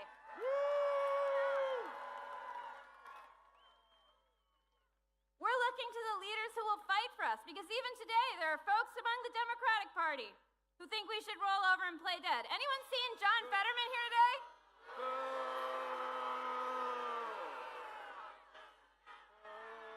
We're not looking to politicians to save us because we have been disappointed before we are looking to each other. Right. Trump wants to look strong today with his guns and his tanks and his threats. He wants you to think that he is a king and America belongs to him. He wants you to think resistance is pointless. But we're here because we know true power is not staged on the streets of D.C. It lies with the people. That's right. That's right. And there are millions. And today there are millions and millions of us standing up and calling his bluff, because we know that courage is contagious and that as we step forward, more will step forward with us. So I need you to tell me, do we have kings in America? No. Do we bow to billionaires in America? No.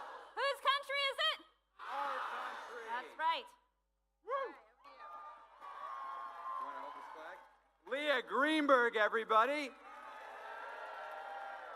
Co-executive director of Indivisible, and my spouse. I'm a lucky guy. Let me start by saying something. Happy Flag Day, everybody. Can I see the flags? I want to tell you a story. 250 years ago, today, a ragtag army came together to beat back a mad king. And they had to ask themselves one simple question. How many kings? How many kings? But it wasn't as easy as a chant, y'all. 2 years after that army formed, 2 years, we were losing to the king. We were suffering defeats. Morale was low. The dream of freedom was slipping away. And yet, during that dark moment, when it looked like we weren't going to win, on this very day, in this very city, 248 years ago, there was a Continental Congress that adopted this flag. Did y'all know that? That's why today is Flag Day, y'all. It was defiant. It was bold. It was a signal of hope in the face of despair. They believe then as we believe now. As Leah said, courage is contagious. They raised the flag not just as a symbol of a nation, but as a resistance to tyranny. That's what that flag stands for. And when they did that, you'll never guess what happened next. We beat the bastards. We won. Whose flag? Whose flag? The story didn't stop there, y'all. This flag became the flag of the abolitionists. The Union soldiers carried this flag into battle to crush a rebellion built on white supremacy and bondage. This was the flag of the D-Day soldiers, black, white, immigrant, native, who crossed oceans in order to crush fascism and liberate Europe. And we don't have to whitewash our history to be proud of our progress, y'all. This flag has flown over injustice and inequality, but it's also been claimed time and time again by those who are demanding better of our country, that it lives up to its ideals. This is the flag. This is the flag that civil rights activists carried as they marched from Selma to Montgomery, demanding that this nation lives up to its ideals. Liberty and justice for all. Liberty and justice for all. Liberty and justice for all. Liberty and justice for all. We fly this flag together with our pride flags, our Black Lives Matter flags, our Mexican flags, our flags of heritage, because e pluribus unum, out of many one nation, indivisible. A few years after this flag was adopted, in this very city, yet again, it seems like Philly's important to this story. In this very city, there was a constitutional convention, and Ben Franklin left that and was asked the question, what kind of government do we get? What y'all set up here? And he gave a challenge to all of us, a republic, if you can keep it. This right here, right now, in this moment, this is where we keep it. This is where we keep it. We keep it by showing up, by marching together, not in lockstep, but in solidarity. We do it by saying this flag, if it doesn't belong to all of us, it doesn't belong to any of us. Today, we are doing the most quintessentially American thing you can think of. We are showing up peacefully, together, proudly, defiantly, to say freedom means something. To say that justice demands action and that we are not done fighting for the country we know is possible. How many kings? Whose flag? There are millions of Americans marching today under the same banner. But Philly, yet again, this is the flagship event, pardon the pun. This is, though. The national cameras are on us. They are here. So if you will indulge me, I'd like to send a very clear message to the world. Thousands of us with one voice. Leah, would you lead us in a pledge of allegiance? All right. pledge allegiance to the flag of the United States of America and to the republic for which it stands, one nation, under God, indivisible, with liberty and justice for all. Thank you, Leah. Okay. This is an incredible display of powerful people showing up for their constitutional rights. This is not the end, but this can be an inflection point for our democracy. So I'm going to ask you to take some action. If you've ever worked with Indivisible, we're not just about speeches, we're about action. Take out your phone. Take out your phone. How are we going to coordinate after this movement? How are we going to push forward? How are we going to be the persistent force for democracy? We're going to text No Kings, NOKINGS, to the number 59798. No Kings, 59798. Then on Monday at 8 p.m. Eastern, we're all gathering together to talk about the next steps, how we carry this movement forward. Donald Trump's not done. Are we done? Are we done? Thank you for being part of what is a historic movement for liberty and justice for all. We are stronger than the forces seeking to divide us. There are more of us than there are of them. Together, we will win. One last time, how many kings? How many kings? I'll see you on Monday.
do it. What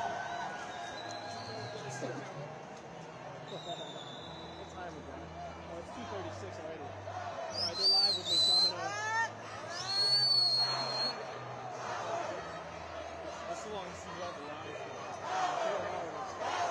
Yeah, that was the battery died when I put it down.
Oh yeah, we got him. We got him.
Sir, I'm going to try to get a picture of your dog if you're okay with that.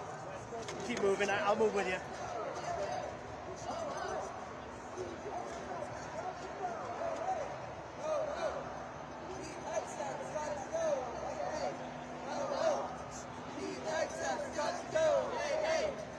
Very cool. Let me try to...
this angle? Thanks, man. I love that kind of sign.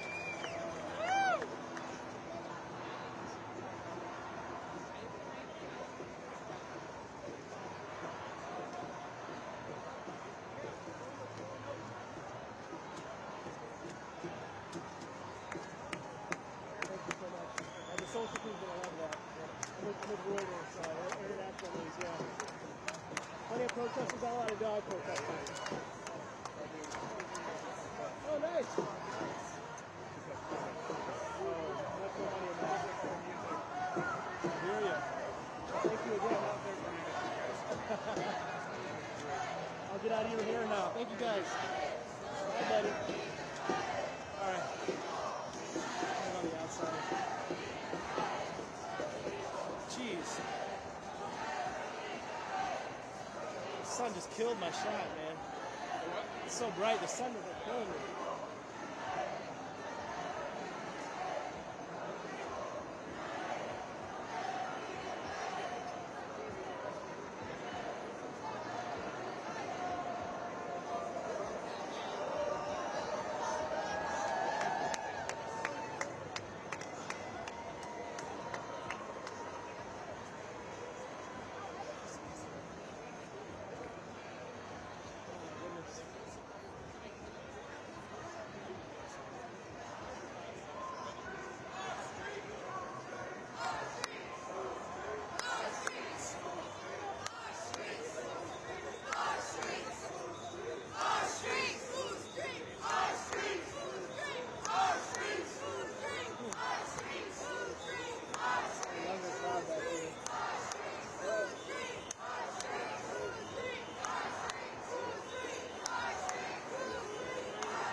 I don't think we'll make it back to the front. That's okay, though. It ain't worth the effort, I don't think.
I'm not going to stand for it. And how do you feel being a veteran about, watching the Marines get brought into Los Angeles, the National Guard deployed, and, we're celebrating the 250th anniversary of the Army, but that's also It's heartbreaking. The President of the United States, and by association, the Secretary of Defense, Pete Hegseth, has put these young Marines from 2nd Battalion, 7th Marines out of 29 Palms, California, in this ridiculously unnecessary situation of, do I follow orders and keep my job, or do I risk my career? And that it's on top of that, it is illegal from the Posse Comitatus Act of 1878 to use the United States military to police American citizens, except in a very narrow set of circumstances, which this president has not proved warrants what he's doing in California. And my last question for you is, as a veteran, how Marine, how does this all make you feel to watch, your fellow troops be put in this situation? Again, it's heartbreaking because I was once that young Marine, that was asked to do things. And, hindsight always being 2020, there are regrets on things that guys do in the service, that girls do and women do in the service, and this is definitely going to be one of those times where we've got active duty Marines going in and policing one of our own cities. This is not the and domestic part of our oath, right? This is not the and domestic part, right? This is the whims of a wannabe fascist. Anything I didn't ask you that you want to say? Use your voice. Stand up. We don't need one person doing a million things. We need a million people doing one thing. Appreciate you, buddy. How are you doing, man? Are you Chris? I've realized you're Chris. I'm talking to folks about being here. Do you want to say anything about being here today? Sure, if I say it anonymously so that... Oh, maybe they have to get names. Do you have to get names? Just first and last. Do you publish first and last? I could say a couple things. Sure. So I'll have you look right at me. We're just having a conversation. First and last name, can you spell them for me? Spell my first and last name. Edward Moreno Tejeda. Spell it? Please. EDUARMORENO. What is this for, bro? TEJEDA. Okay. You're press, but you don't work for like. I work for the Associated Press. Okay. So this, so this will be part of like a video about today. Cool. Where are you from? Originally, I'm South American. I'm from Venezuela. I was born in Caracas. I was raised in Florida, and now I plan to work here in Virginia and try to make a life here. And what brought you out here today for this protest? What brought me out here was the parade, and I also heard about the protest. And also, there are things that aren't going right in our world, and our planet. Communication somewhere, communion has been forgotten or something, and people aren't understanding each other. There's great confusion, and it's causing whatever is happening across the world right now that has people here ramped up and ready to protest and get the president out of office. And I see you have this U.S. Army bag on. Are you a veteran at all? I am a United States Marine. I'm not in the Army. United States Marine. And because you're a United States Marine, how do you feel about the Marines being brought into Los Angeles and the National Guard deployed? It's very controversial, but I can't say that it was a smart choice.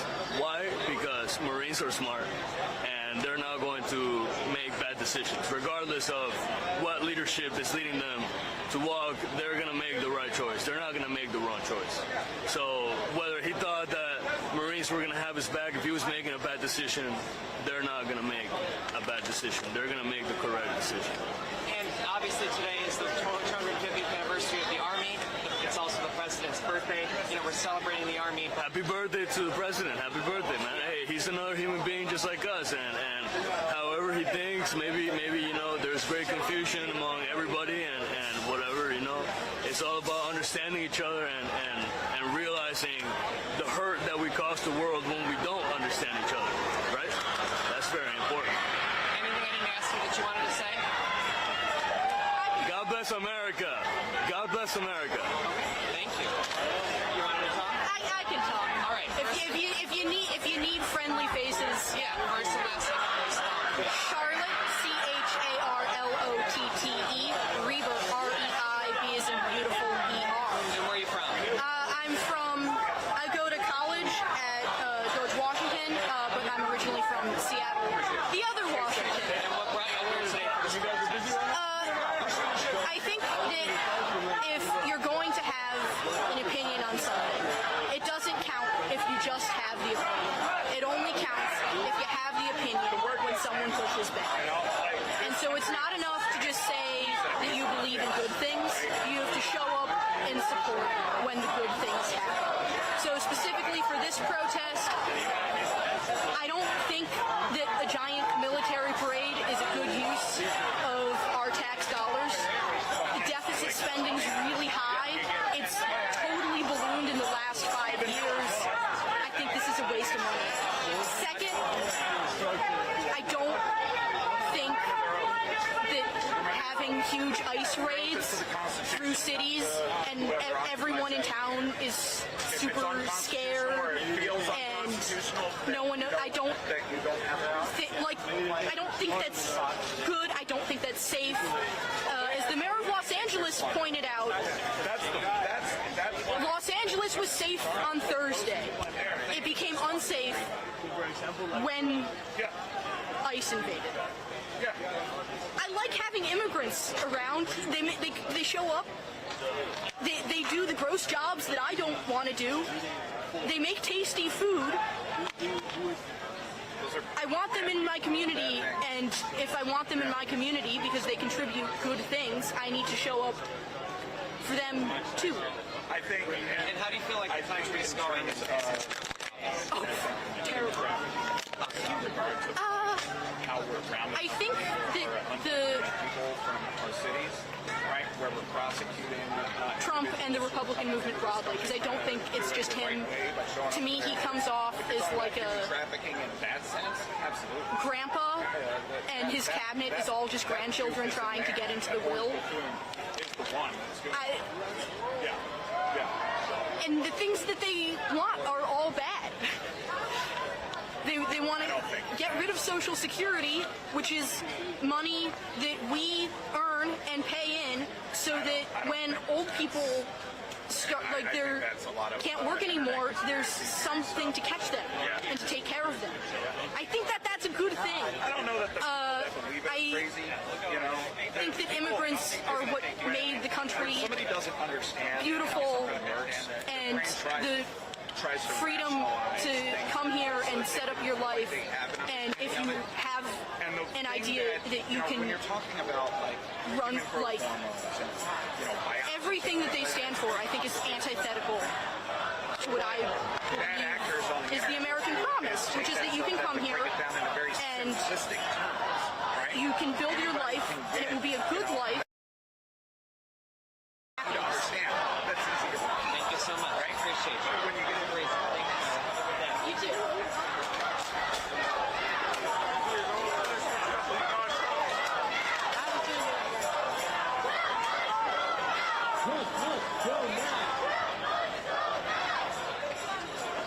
We're just trying to do a roundup of making sure that we got it all full.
need to start this.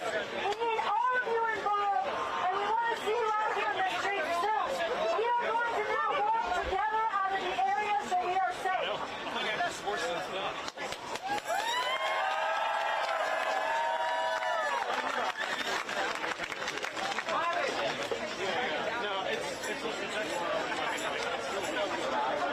If you are tired of hearing these things, you can put them down now. You can keep them up if you want, but you can put them down. We're going to walk out together, peacefully, safely, while having each other's backs. Let's go a few blocks.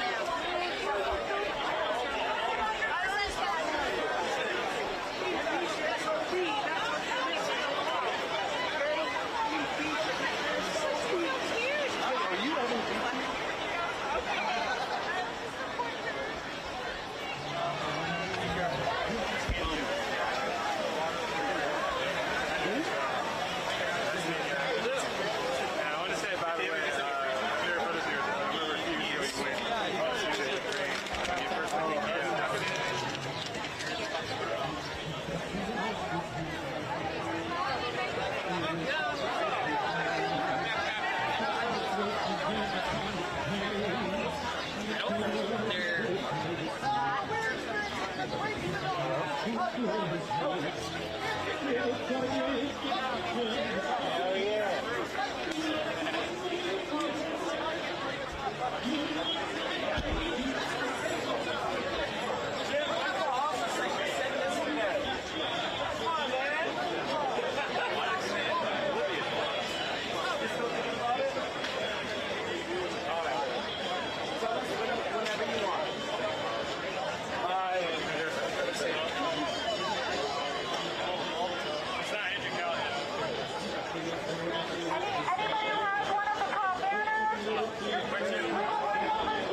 I don't know. I'm kind of just standing there.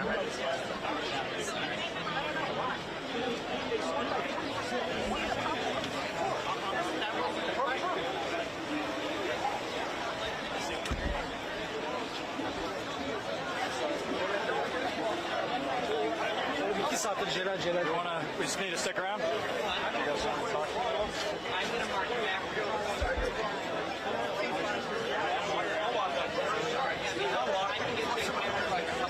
fine. I don't care. It's nice to talk to you. You want to come this way? And then we'll do one day.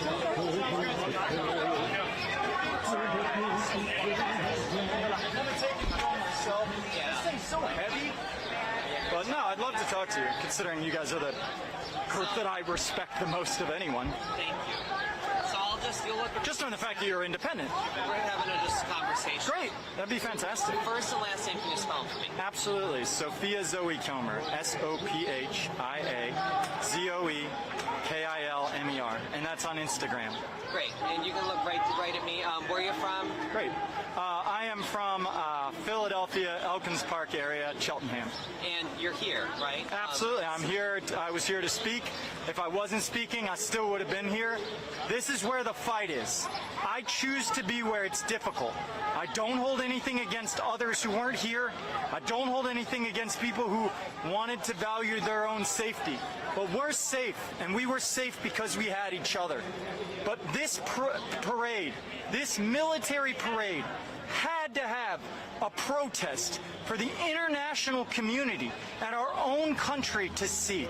This could not be, we could not cede the streets of D.C. without a fight. And how does it feel to have all of these people here with you today? It was incredible, and it was incredible to speak to such people and to catalyze, like, be a catalyst for change. That's what I would like for this to become. And you did speak earlier. Can you kind of tell us what you spoke about? Absolutely. Very briefly, because I don't want to...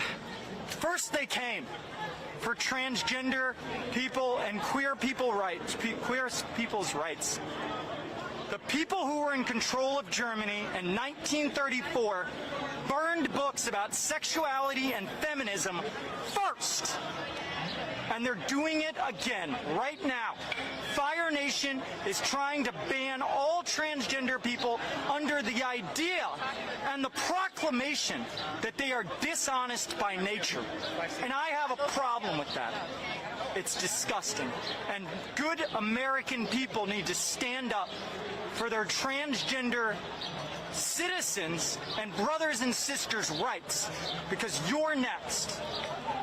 And are you with a group or anything like that? I just kind of have my own group, Defend Trans Rights. I'm Sophia Zoe Kilmer. I have about 50,000 followers. I'm with fascism, Refuse Fascism, but I'm also connected with a lot of other activism groups. I'm part of the bigger umbrella of the No Kings and the 50501 protests, 50 protests in 50 states. We are a movement, all of us. All of us are a movement, even the people who couldn't be here. We all represent a movement to oppose this man. Whether or not we did it here or in Philadelphia or Boston or where we could be, we are together as one.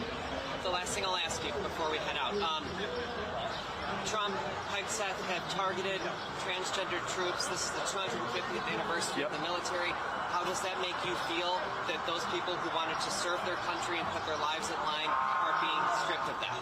Every single day I go on Instagram and I watch transgender military people talk about their discharge. Either by voluntary because they've been forced into it or involuntary. And it's heartbreaking. These are people who wanted to serve their country, being told by a man who didn't have the courage to serve in Vietnam and sought a medical exemption for bone spurs, that they're not good enough, that they don't deserve to serve their country. That's disgusting. And it's going to cost us close to in the millions of dollars to retrain these people. I believe the number is around 500 million or something. It's insane. Fact check me on that. But the number to retrain the amount of people that they're losing, and I believe it's between 5,000 and 15,000 people who were already trained, is staggering. Fact check me on that. I don't want to be wrong. You got my card. Yes, I do. Thank you so much. So nice to meet you. Thank you.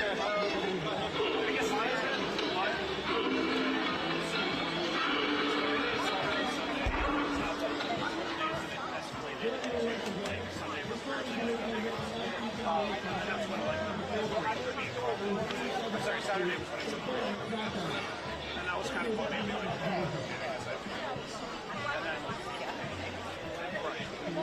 Monday, I got there. Tuesday, it bounced out. Come on, if you're gonna go, let's go. Thursday, she explained jump freeze. Hey, John. Yeah, I had the intersection just on the Black Lives Matter.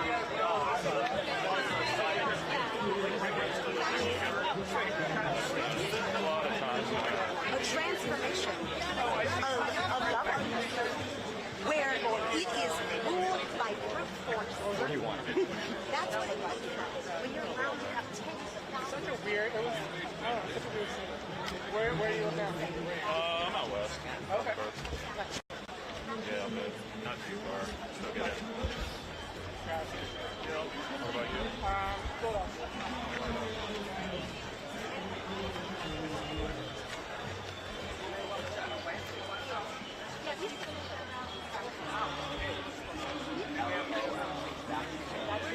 We're actually just dispersing. We're not marching. So this was like an official demonstration, or you got the permission to do it? May I ask you a question? Hi, Jackie. Hi. I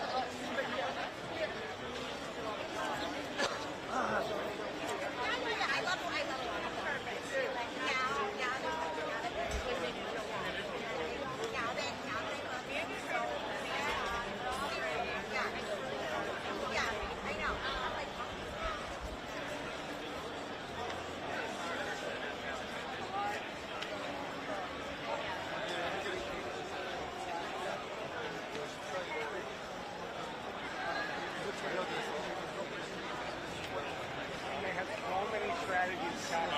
just like on the ground for training kind of stuff. And it was really crazy. Because like we had stuff go down in Philly, but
wheelchair, contact and breathing, plus the ambulance as well.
Continuing on Los Angeles over the 101 area when advised that the unit goes towards Alabama.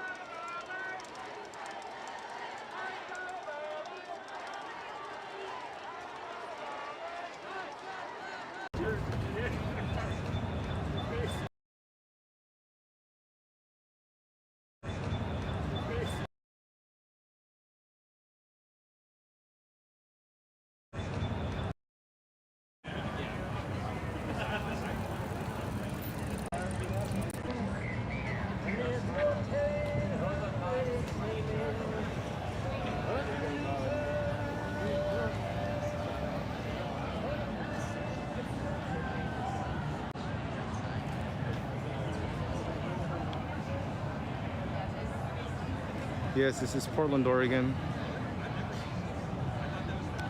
I'm at the No Kings rally. I've been covering Occupy Eyes for the last 4 days.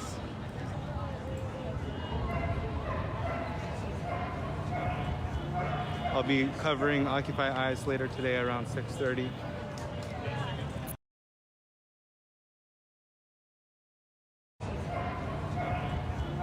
I'll be covering Occupy Eyes later today around 6:30. Come out and show your support.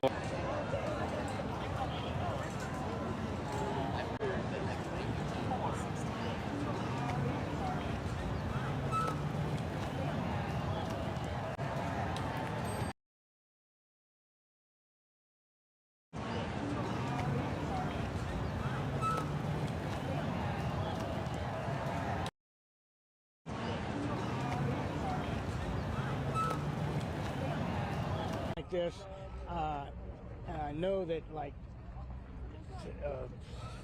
what do we got, about 50,000 people here or more.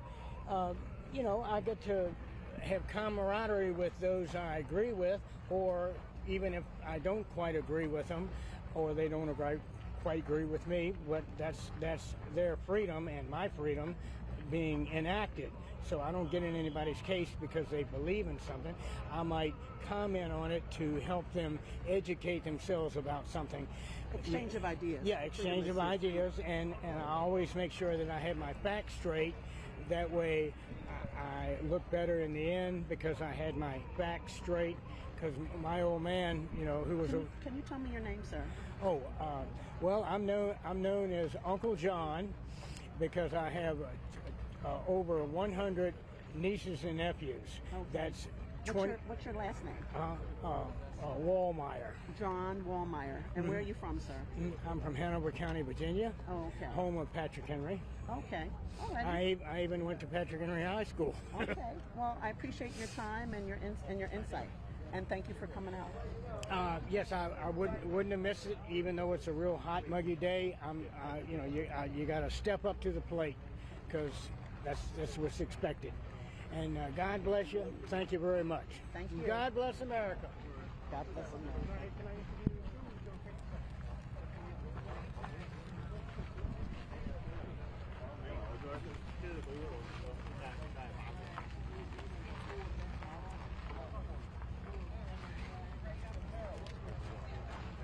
Hi, excuse me.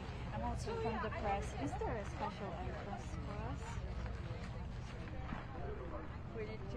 I should go there. So there is no gate here. It's very fancy.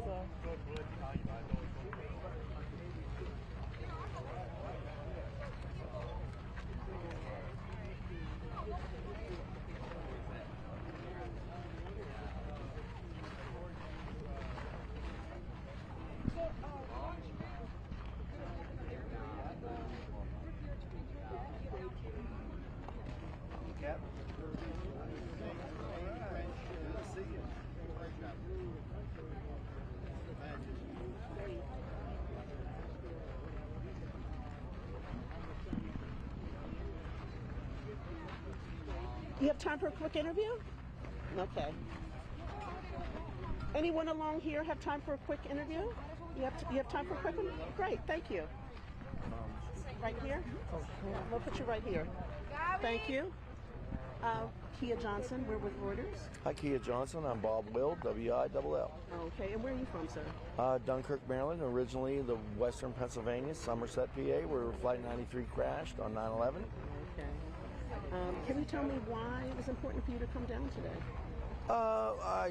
We never have any parties for the military. 250 years of the U.S. Army. Why not? I wanted to see what they got going on and see the Golden Knights and see some aircraft and see what everybody thinks and just have a good time. You know, there's a lot of positive vibes here today, and there's a lot of controversy. Can you know, what are your thoughts on you know, the positivity and the controversy around today? I don't know what the controversy is because there was no other choice but Donald Trump for president. And two, you don't support the U.S. Army, you can go to move to another country. I don't care. I did 23 years in the Air Force as a K-9 cop, and if you don't like it, you can lump it and hit the road. No, I don't think it's not that that they're anti-American. I think that some people are saying that the money could be spent in more judicious ways. Yeah, but we never ever had a military parade that I know of. One, I'm 60 years old. Give me a break. We're having one. We'll never see another one again. You know, I don't mind it. Yeah, it costs a couple million. Who cares? They pee away money every day around here on crap. And I know a lot of people that got cut with the Department of Government Efficiency. They ain't been doing any work for years and making more money than me. And I seen them go, and I'm goodbye. I work for Naval Intelligence, and I work my butt off. So I work for my paycheck. A lot of people needed to go. It was about time. So I don't see any problem with it. One day, done. Bye. You think that, Kia? I'm paid to ask you what you think. Okay, well, that's what I think. I'm just having a good time. Celebrate America. All our soldiers, past and present. Thank you. What the hey? I appreciate it. I All appreciate right. it. Thank you so much. You girls have a great day. Thank you. Thank you.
I need women because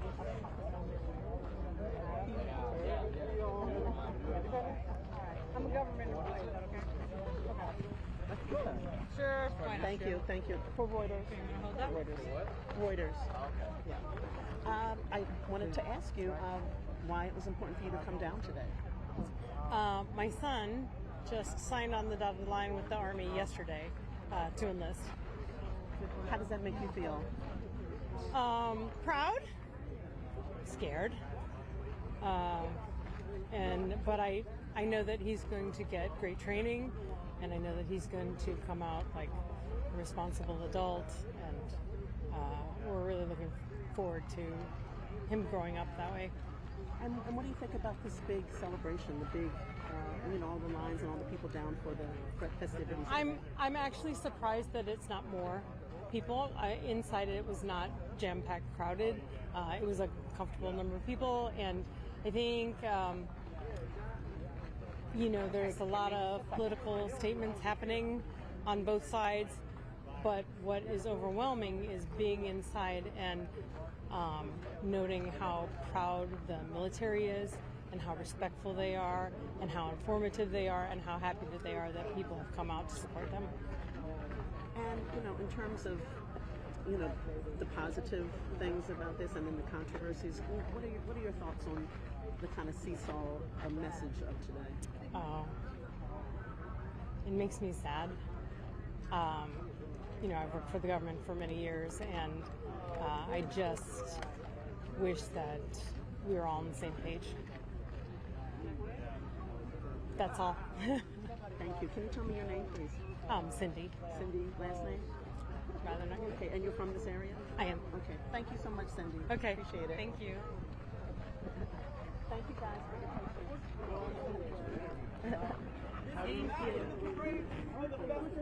Thank you. This is not for the parade, this is for the festival. The festival Yeah, we love you. We love the work that you do. Keep it up.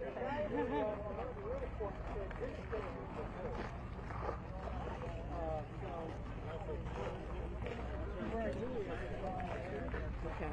Did you talk up here? We just trying to see what it's what. No.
We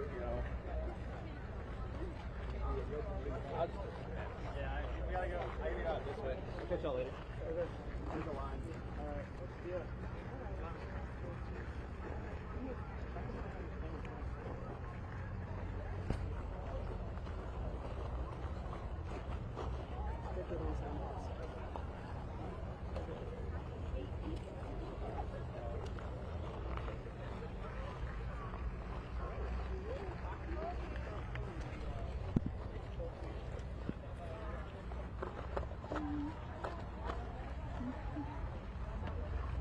He's gonna go do the.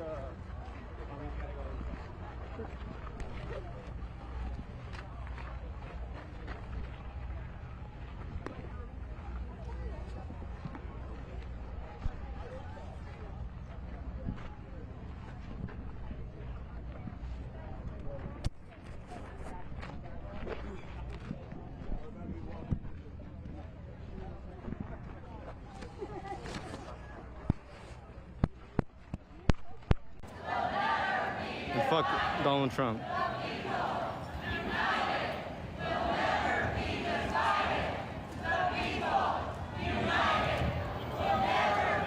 This is what the Union of Portland, Oregon is. This is what we stand up for.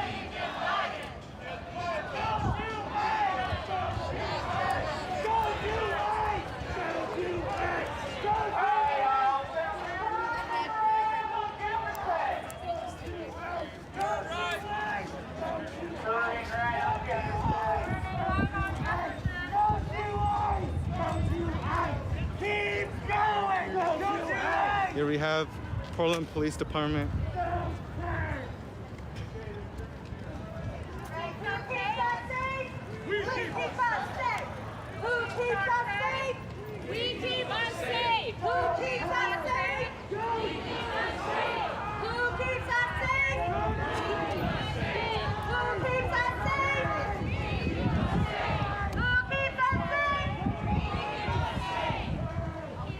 safe? Go to ICE! Go to ICE! All right, all. Occupy ICE! No bridge, go to ICE! No bridge, go to ICE! Love the energy and the excitement, you guys. We totally agree. Some of us have been out there at ICE. The deciding moment is So, now! We have to do this! All right, we're gonna come turn up this way and go down Jefferson.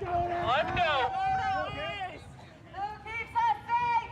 We keep us safe! Who keeps us safe? We keep us safe! Go to ICE! Go to ICE! We keep us safe! Go to ICE! We keep us safe! Right here, they're not allowing us to go past this street because they know that we will march down to the ICE facility. These are the Portland Police Department. These are pigs. They're assisting ICE. They're helping ICE. Fuck them. Fuck Portland Police.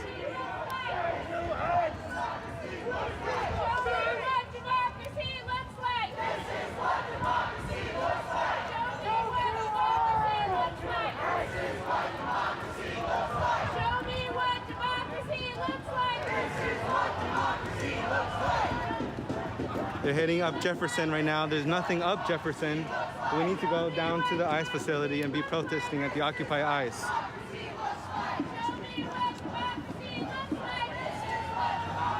"5051 leaders are not leading them down to the ICE facility.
This is Portland, Oregon. We're here at the waterfront.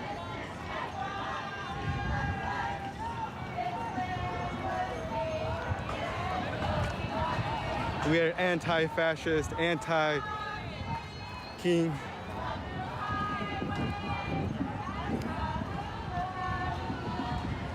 Thank you, Laura. I appreciate it. We're all trying to be safe here. This is an anti-king protest. It's against fascism, but fuck ICE too. They're fascist pigs.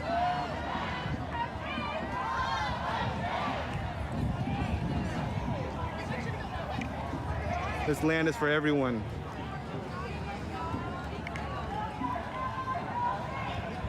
We are in Portland, Oregon right now at Waterfront.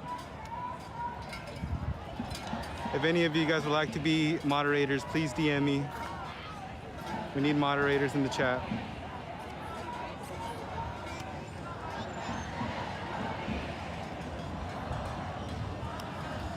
There are thousands of people out here on the streets of Portland, Oregon right now protesting against kings, protesting against fascism. Fuck fascism and fuck kings. And fuck ICE too. ICE out of PDX. This protest is heading up Jefferson right now. Though the ICE facility is down this way, there are police down there stopping us from going down the street. 5051 leaders have pushed everyone up Jefferson right now. We should be going to Occupy ICE protest.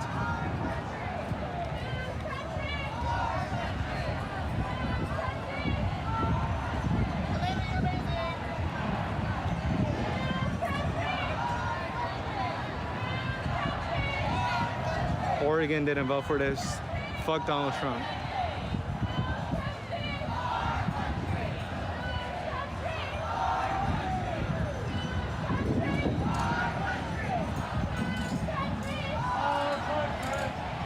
This is a protest against kings. This is a protest against fascism. Fuck fascism. Fuck kings. ICE out of PDX. Occupy ICE. Lots of police out on the streets. Fuck Portland Police Department. They're pigs. They assist ICE.